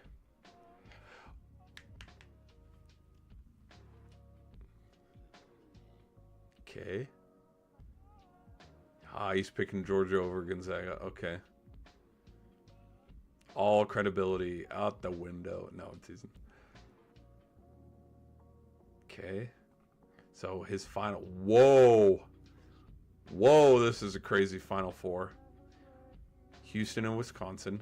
And then St. John's and Michigan State. Can't hate him on this because this is my matchup on that side of the bracket for the Final Four. But this one, whoa, this one's unique. Wisconsin beating Duke in the regional final to go to the Final Four. That'd be fun. I wouldn't mind this matchup.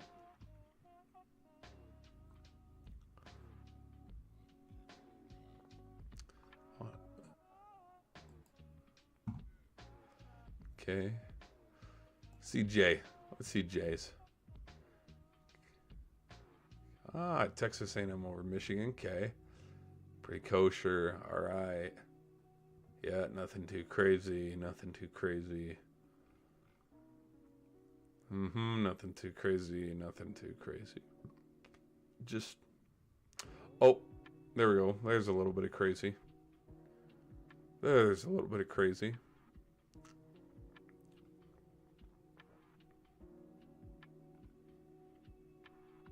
Oh my gosh.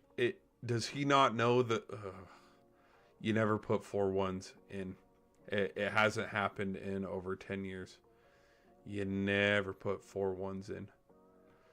Because I think out of all the teams where it's like there's no guarantee that number 1 gets there, Auburn, like the only number 1 team that I think is actually a lock to get there is Duke. Because Houston could run in trap game for Florida. This matchup and this matchup in particular, because this is a trap game in a sense of if we're looking at just previous history, because UConn still has, I think, 2 players that are from their previous winning national championship seasons. Because, yeah, I could see Florida beating Arkansas or Kansas or St. John's. Because Florida has a pretty easy path until this game. And then Auburn. Auburn can run into so many speed bumps. They can run into Creighton here. They can run into Michigan right here. They can run into Michigan State right. Like Auburn, there's parts of me that are really glad that because I think Duke, Houston, Florida, and St. John's should have been the 1 seeds. There's parts of me that's kind of glad that they gave Auburn the 1 seed, but they gave them the hardest route to go through. Where, yeah, speed bump, whatever team wins this one, speed bump, and then speed bump here. Because it's like, yeah, you guys got freaking played like ass at the tail end of the season, final 2 games, and then got eliminated in the SEC tournament. It's like, you guys should have a freaking hard schedule. And like, as you can see from all these analysts and stuff, that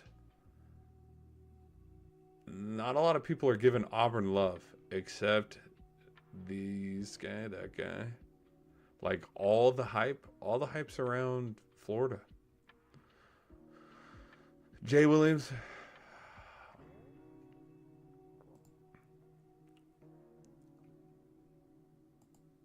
go Tyler. Oh, shit. I don't want to look at this garbage. Oh, my. Maryland?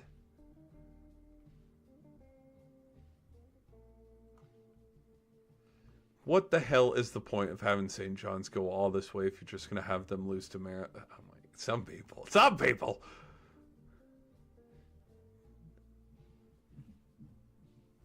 Oh, my gosh.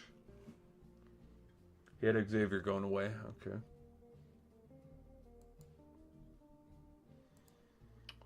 You know, let's make a bracket. Let's make a bracket for fun. Let's make another one. Okay.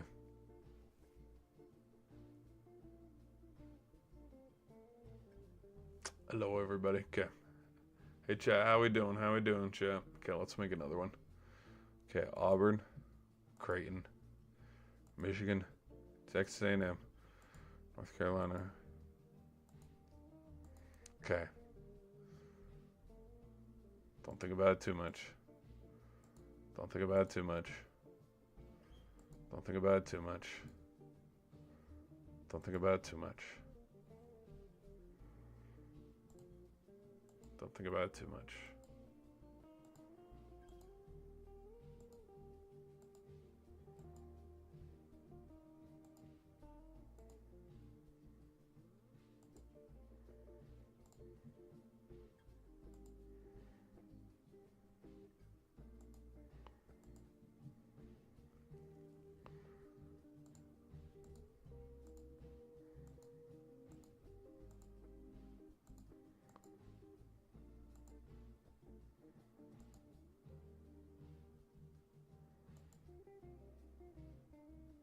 Okay. Whoever wins this is going to go play St. John's.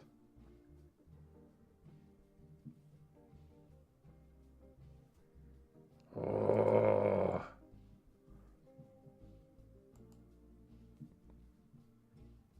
I can't pick against Coach Hurley. I seriously, this is hurting me. This is hurting me picking Florida. Like, I can't.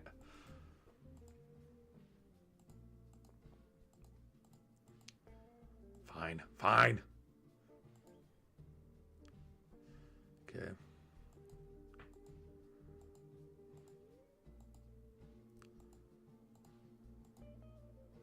Okay, Houston and Gonzaga.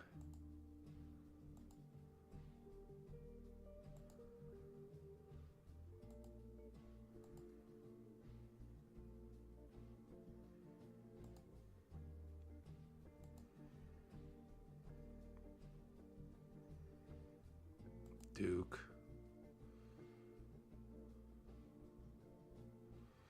Oh, shit. It's so easy to pick either one.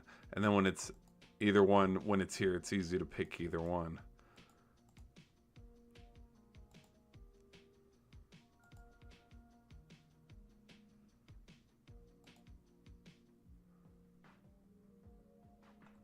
Because the other part of me wants to go, nah, fetch you. You go there. You go here.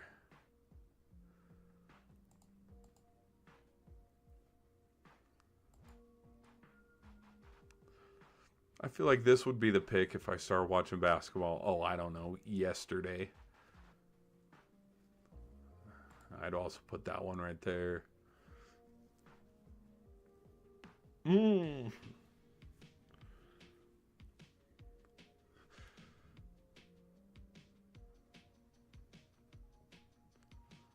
no.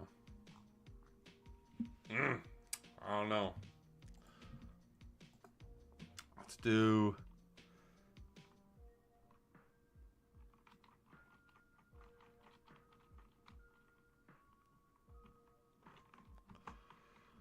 $76, $70. Why not? Finish bracket. But just.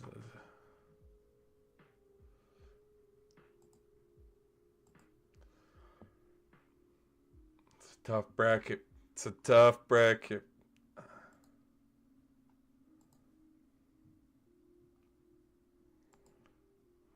brackets do I have? I have this one. Yeah.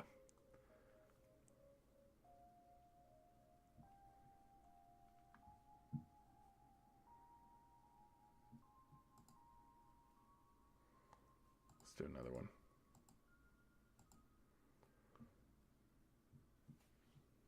Hello?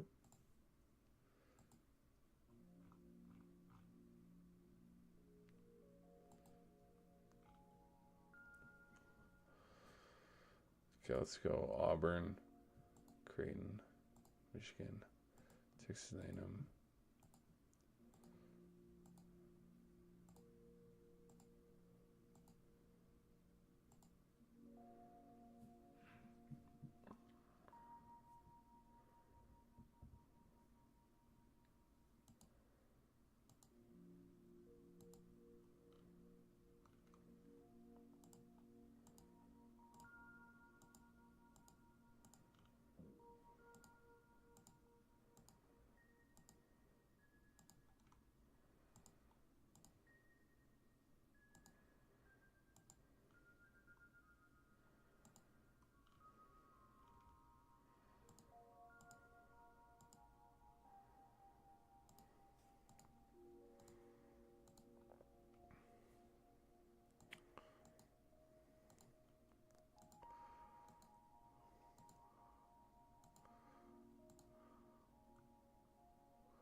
How many total points will be scored?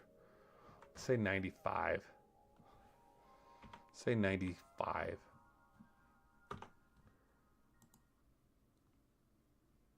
How do I submit that? How do I submit that, huh?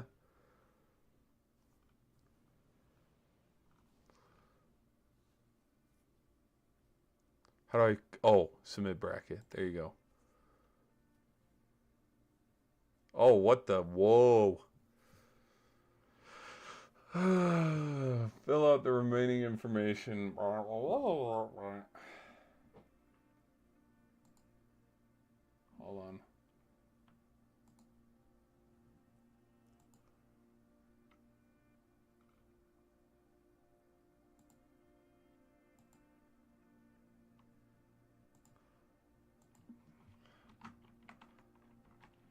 Oh, I gotta make sure. I'm not. No.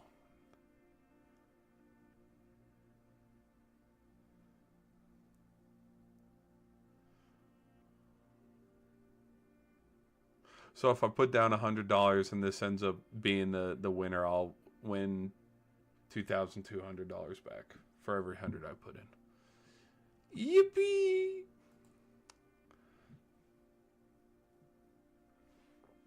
All right.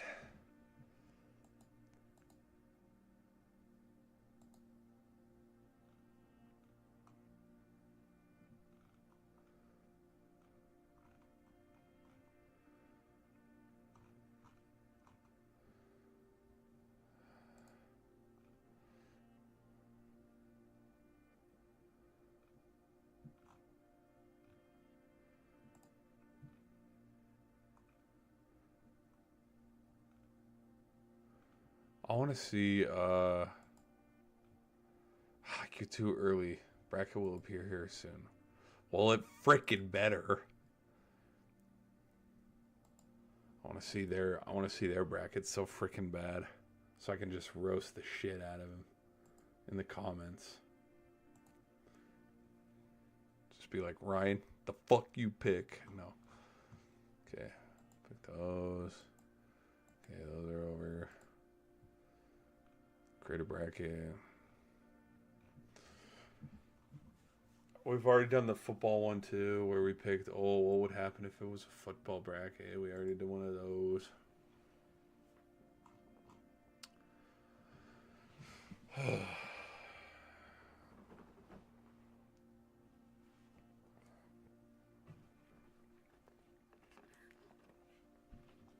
What time is it? Oh, it's 11:15.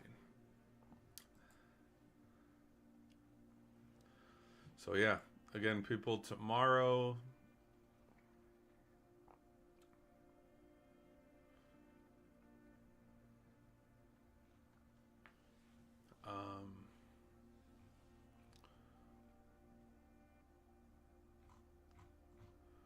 We'll do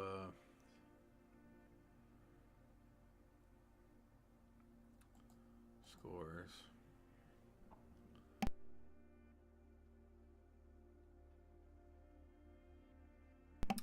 Tomorrow. It all starts tomorrow. I think we should do I think tonight, either I'm really diligent and I do it tonight, or I wake up early as shit tomorrow, which probably won't happen. But I'm thinking, guys, what if we just do a watch party all day, where I'm going to want to do this game. We're going to have to do this game. But I want to do this game. Want to do this game. So there's two. Could give a shit. Could give a shit. Could give a shit. Could give a shit. Could give a shit. Could give a shit. Could give a shit. Could give a shit. Nah.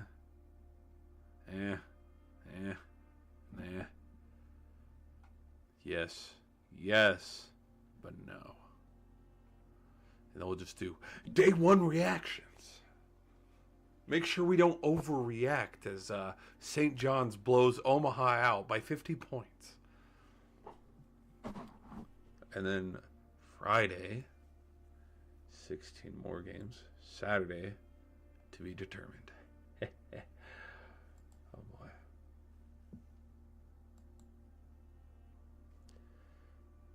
It's Wednesday, guys. It's Wednesday. Feels like my freaking Sunday. What's Sunday?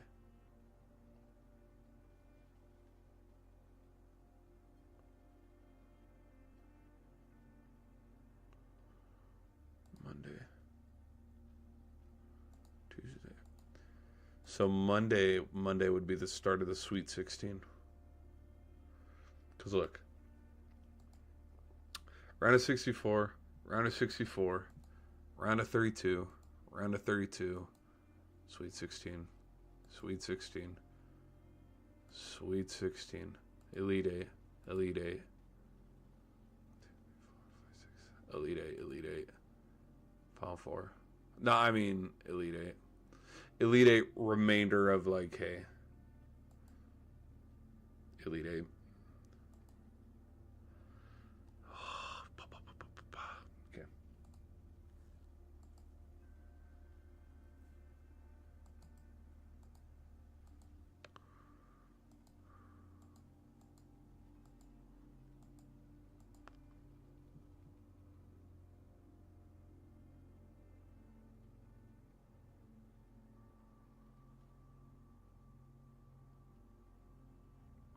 Okay. See what else happened today. I know these two played over in Japan. Ooh, Kike Hernandez takes him deep. Home run, 5-1, top of the fourth for the Dodgers. How did this game? Uh-oh, showtime. Uh-oh, showtime. Was that a home run?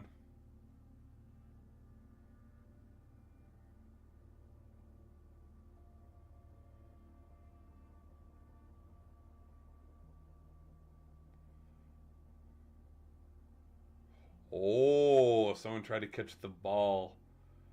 Someone tried to catch the ball in the outfield.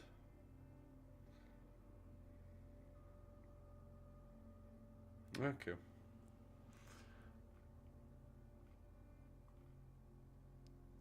I'm not gonna lie, I think these Astros uniforms are kind of tough.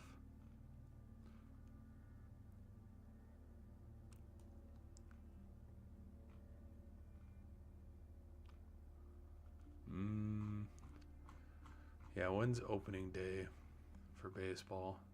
Because, like, I want to give a shit, but it's spring training. Like, it doesn't matter. MLB opening day. March 27th. Okay. Thursday. So, in next Thursday. All right. Whoa. What's going on? What's going on? How you doing? How you doing?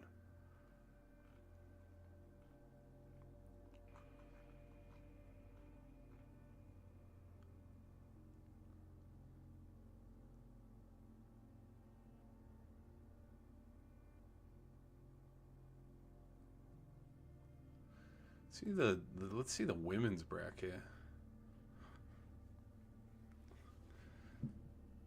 Yeah, I'll do a bracket for the women's. Here we go. Oh my, let me create a bracket. Get out of my way. Thank you. There we go.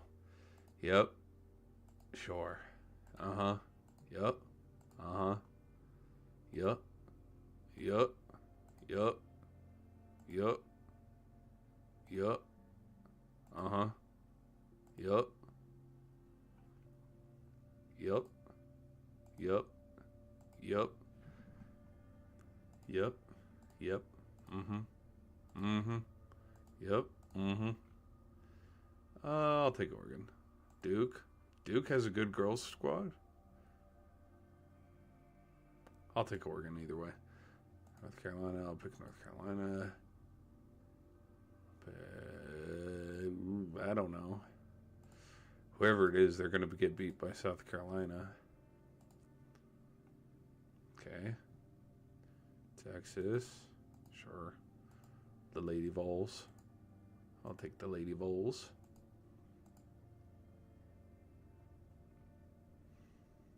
Mm-hmm. Mm-hmm. Mm-hmm.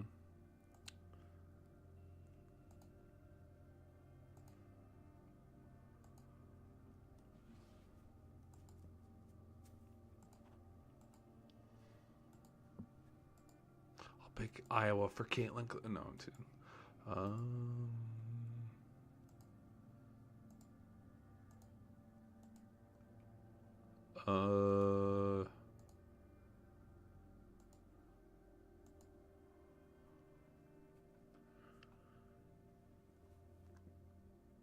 Okay.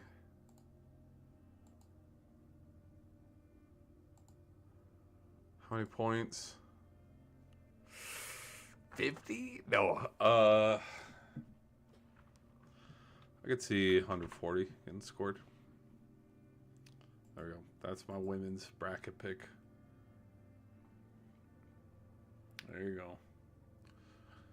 There you go. Lady Bears. Lady Bears. No.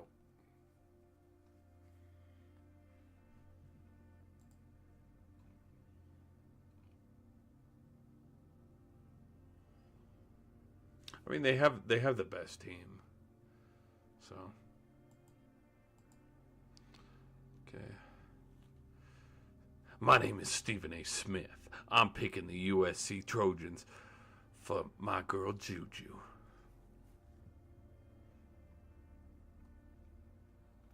Look at the UCLA snub. No love for the Lady Bruins.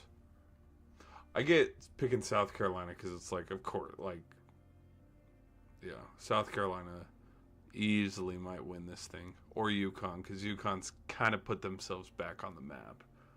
But no love for UCLA. No love for TCU.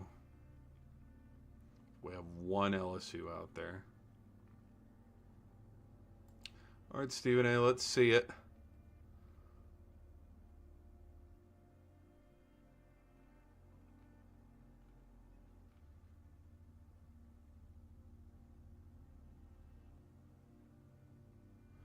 Oh, he has TCU getting that far, okay. Let's see.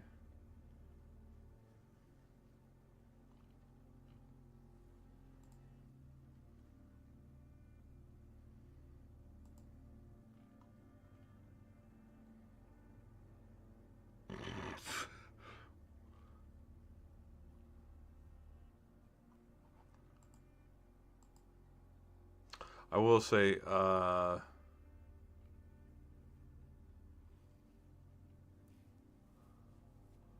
Mike. Let's see what Mike says.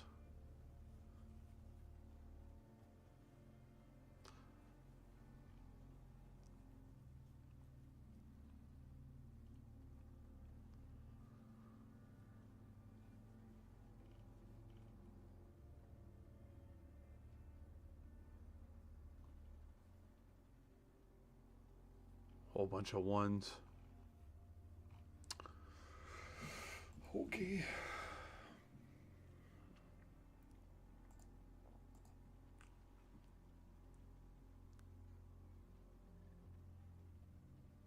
College football. Current champion, our 64 team college football bracket.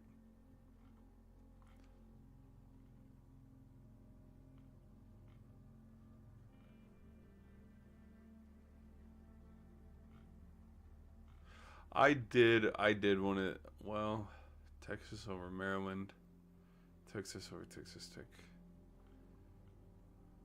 West Virginia, Nebraska.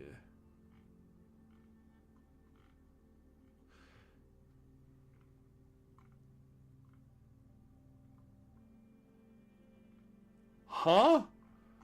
Wait, whoa. Final Four, Clemson and Ohio State, and then Alabama against Notre Dame. Huh? The hell? These two couldn't even get out of their own. The hell? Huh? Okay.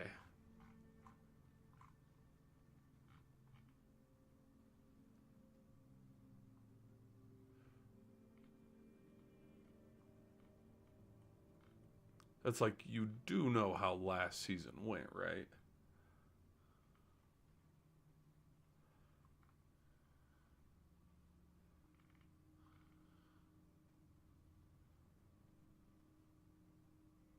Dude, Alabama couldn't even beat Michigan. Okay, you're pissing me off. Scouting ESPN 300 players and how they'll fit in 2025.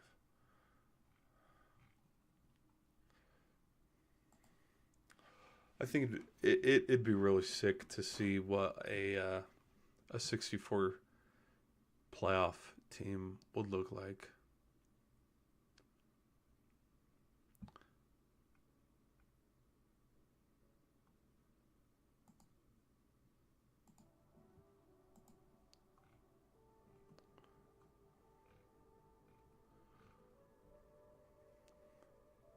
How many QBs will be drafted in the first round?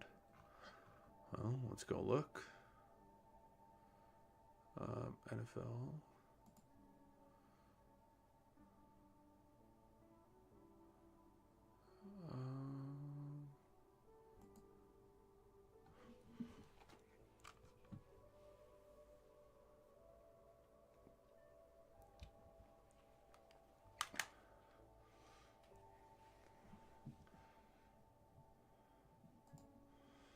Look at a.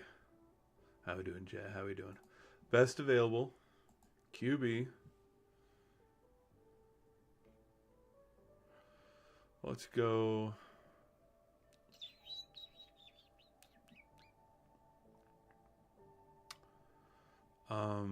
Draft. Shit, I need to see what the first round draft is. Draft order.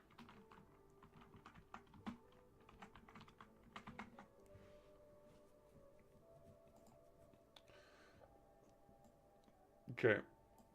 All right, draft order. Tennessee, they need a QB.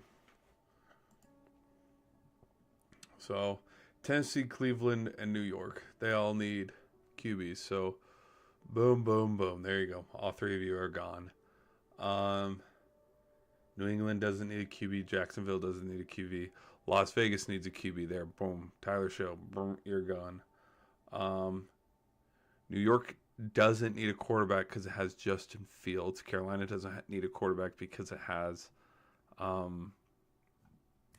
Bryce Young.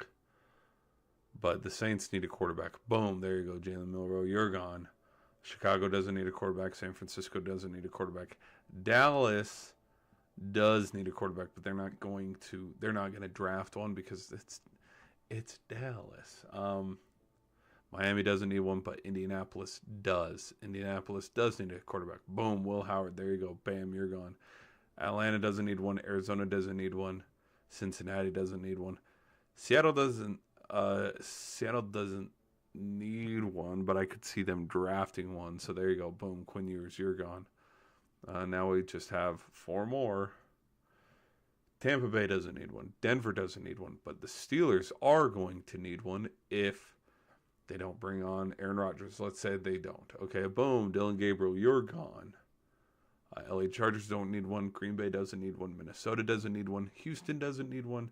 The Rams don't need one. Baltimore, Detroit, Washington, Buffalo, Kansas City, and Philadelphia do not need one. So, realistically speaking, and I was stretching it for a few,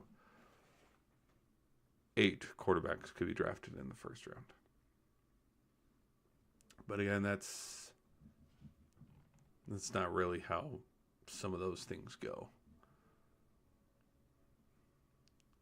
And obviously it wasn't in this particular order either because we know these are 1 and 2. Tyler Show is not the 4th quarterback coming off the board. I would not be surprised if Seth, Curtis, Kyle McCord, and Tyler. I would not be surprised if those 4 dinglings, not even drafted, they go undrafted. I would not be surprised.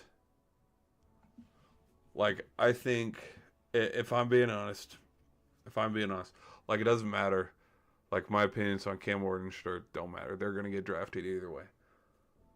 But out of quarterbacks, like, all 7 rounds, where it's like, I would not be surprised if Jalen Milroe,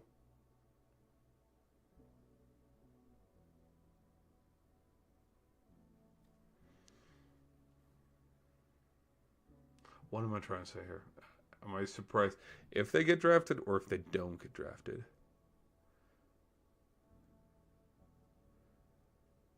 Okay, let's do if they'll get drafted. Yes, they'll get drafted. Yes. Yes. Yes.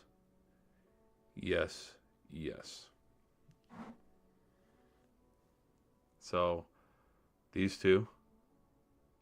I'm loose on him. I know he won the national championship for Ohio State, but that was also the most expensive roster with NIL portal money.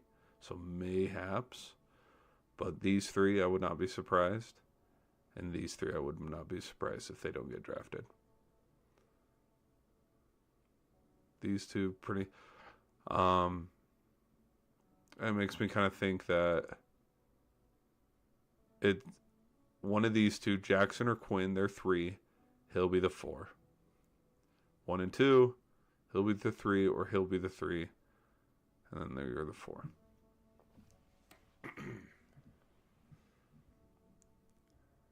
Now, do I agree with this list? Absolutely, hell no. Hell no. Hell no. This is Mel Kiper cooking up a Mel Kiper extreme because look at some of these names that are still on here. I'll just scroll till I see a particular name here. No, they did update it. Okay, he's not here anymore.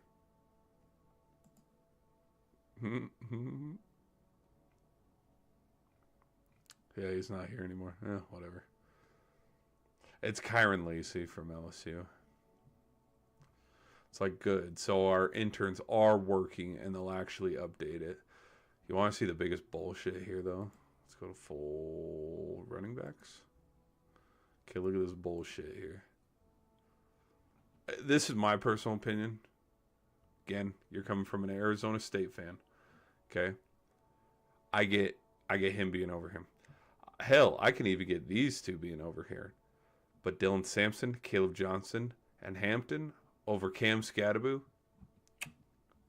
F out of here, bro.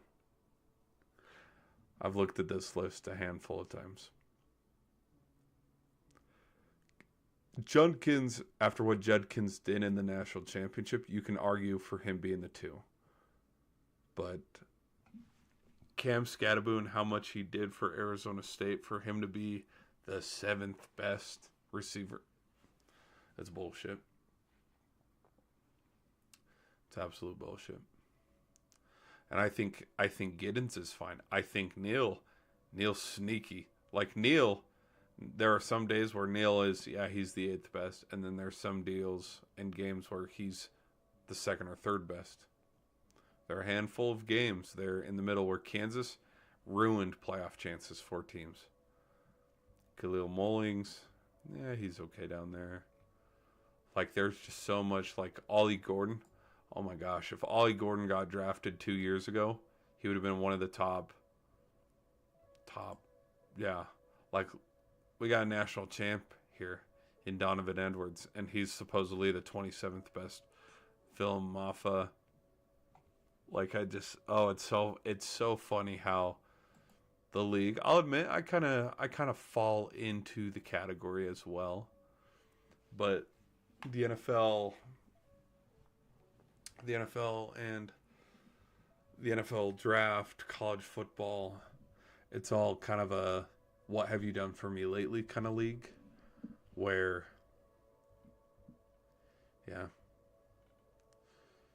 2021 to 2022 season, he'd probably be the number 1.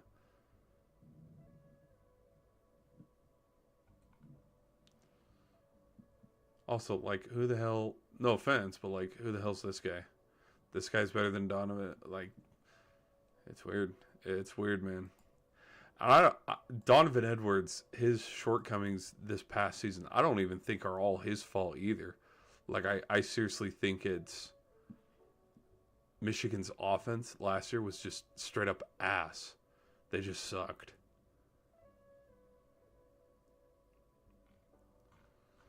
So,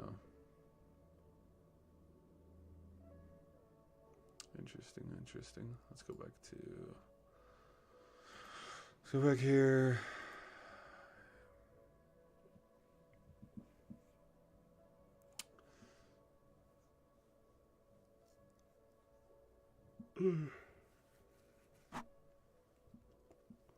I think it's also funny when we're giving love to Jaden Higgins and Emeka Ibuka and Trey Harris when it's like, guys, in the preseason you had Luther Burden as the 1.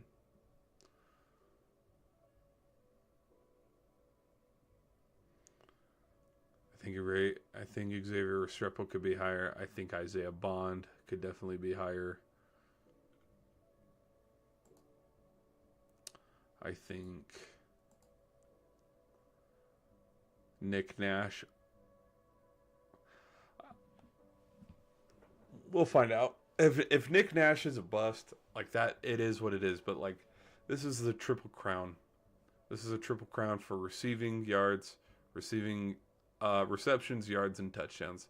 This is a triple crown winner for all of college football, and he didn't get any accolades for it. Travis Hunter did. So,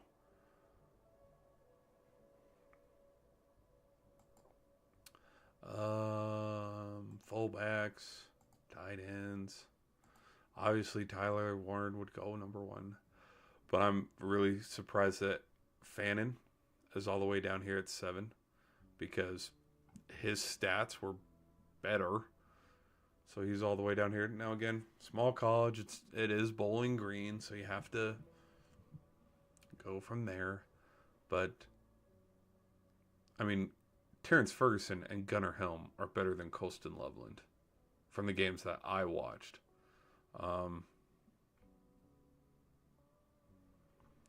Brant Keith being 19th. Oh, that's funny. This dude's a baller. I'd put him a little higher. I don't know if I'd put him above Mitchell Evans, but he wouldn't be number 19 because I haven't even heard of. Wow, they had Gadsden all the way at 13. Dude, this was like the number 1. He was tight end 1 coming into this season. Like, a lot of people picked in their college football 25 gameplays and stuff. in their dynasties they pick Syracuse because he was the number 1 rated tight end. DN center. OGs, OTs.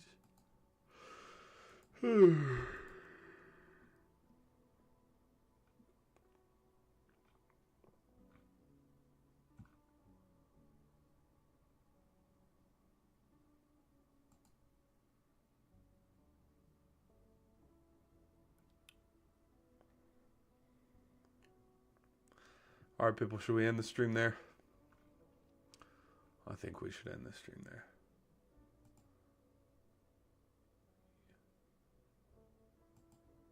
Oh, sorry. Let me put that back up here.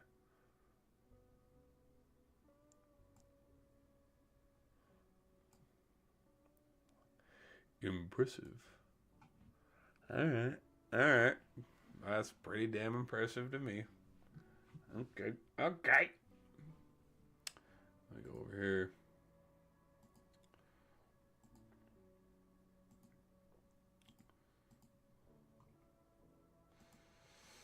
Put those away. Okay. All right, people on the shorts end. We'll catch you later. We will catch you later.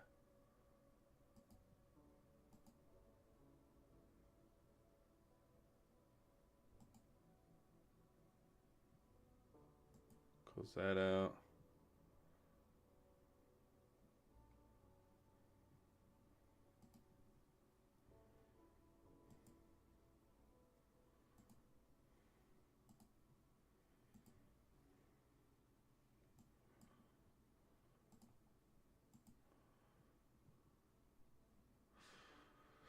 All right, people. Yeah, it's almost midnight, and if we're gonna start this thing at 9 a.m. tomorrow, shit. Yeah, we can do this. We're gonna do this. Okay. Yeah, we'll do a watch party. We'll have. Oh, I'm probably gonna. I shouldn't show my TV. I don't want to get copyright claimed. But we'll have the 4 TVs going, and we'll talk about them because the first game is going to be Creighton and Louisville. And we'll go from there. And we'll try to hit that 5,000. We will try to hit that 5,000, guys. I guarantee freaking to you, man. I've had 2 weeks off. It's an obtainable goal. I think we could get it. I just got to start freaking just streaming all day. Just stream all day. Sort things out. File, edit. Anyways. All right, guys. That's enough of me yapping. See you tomorrow.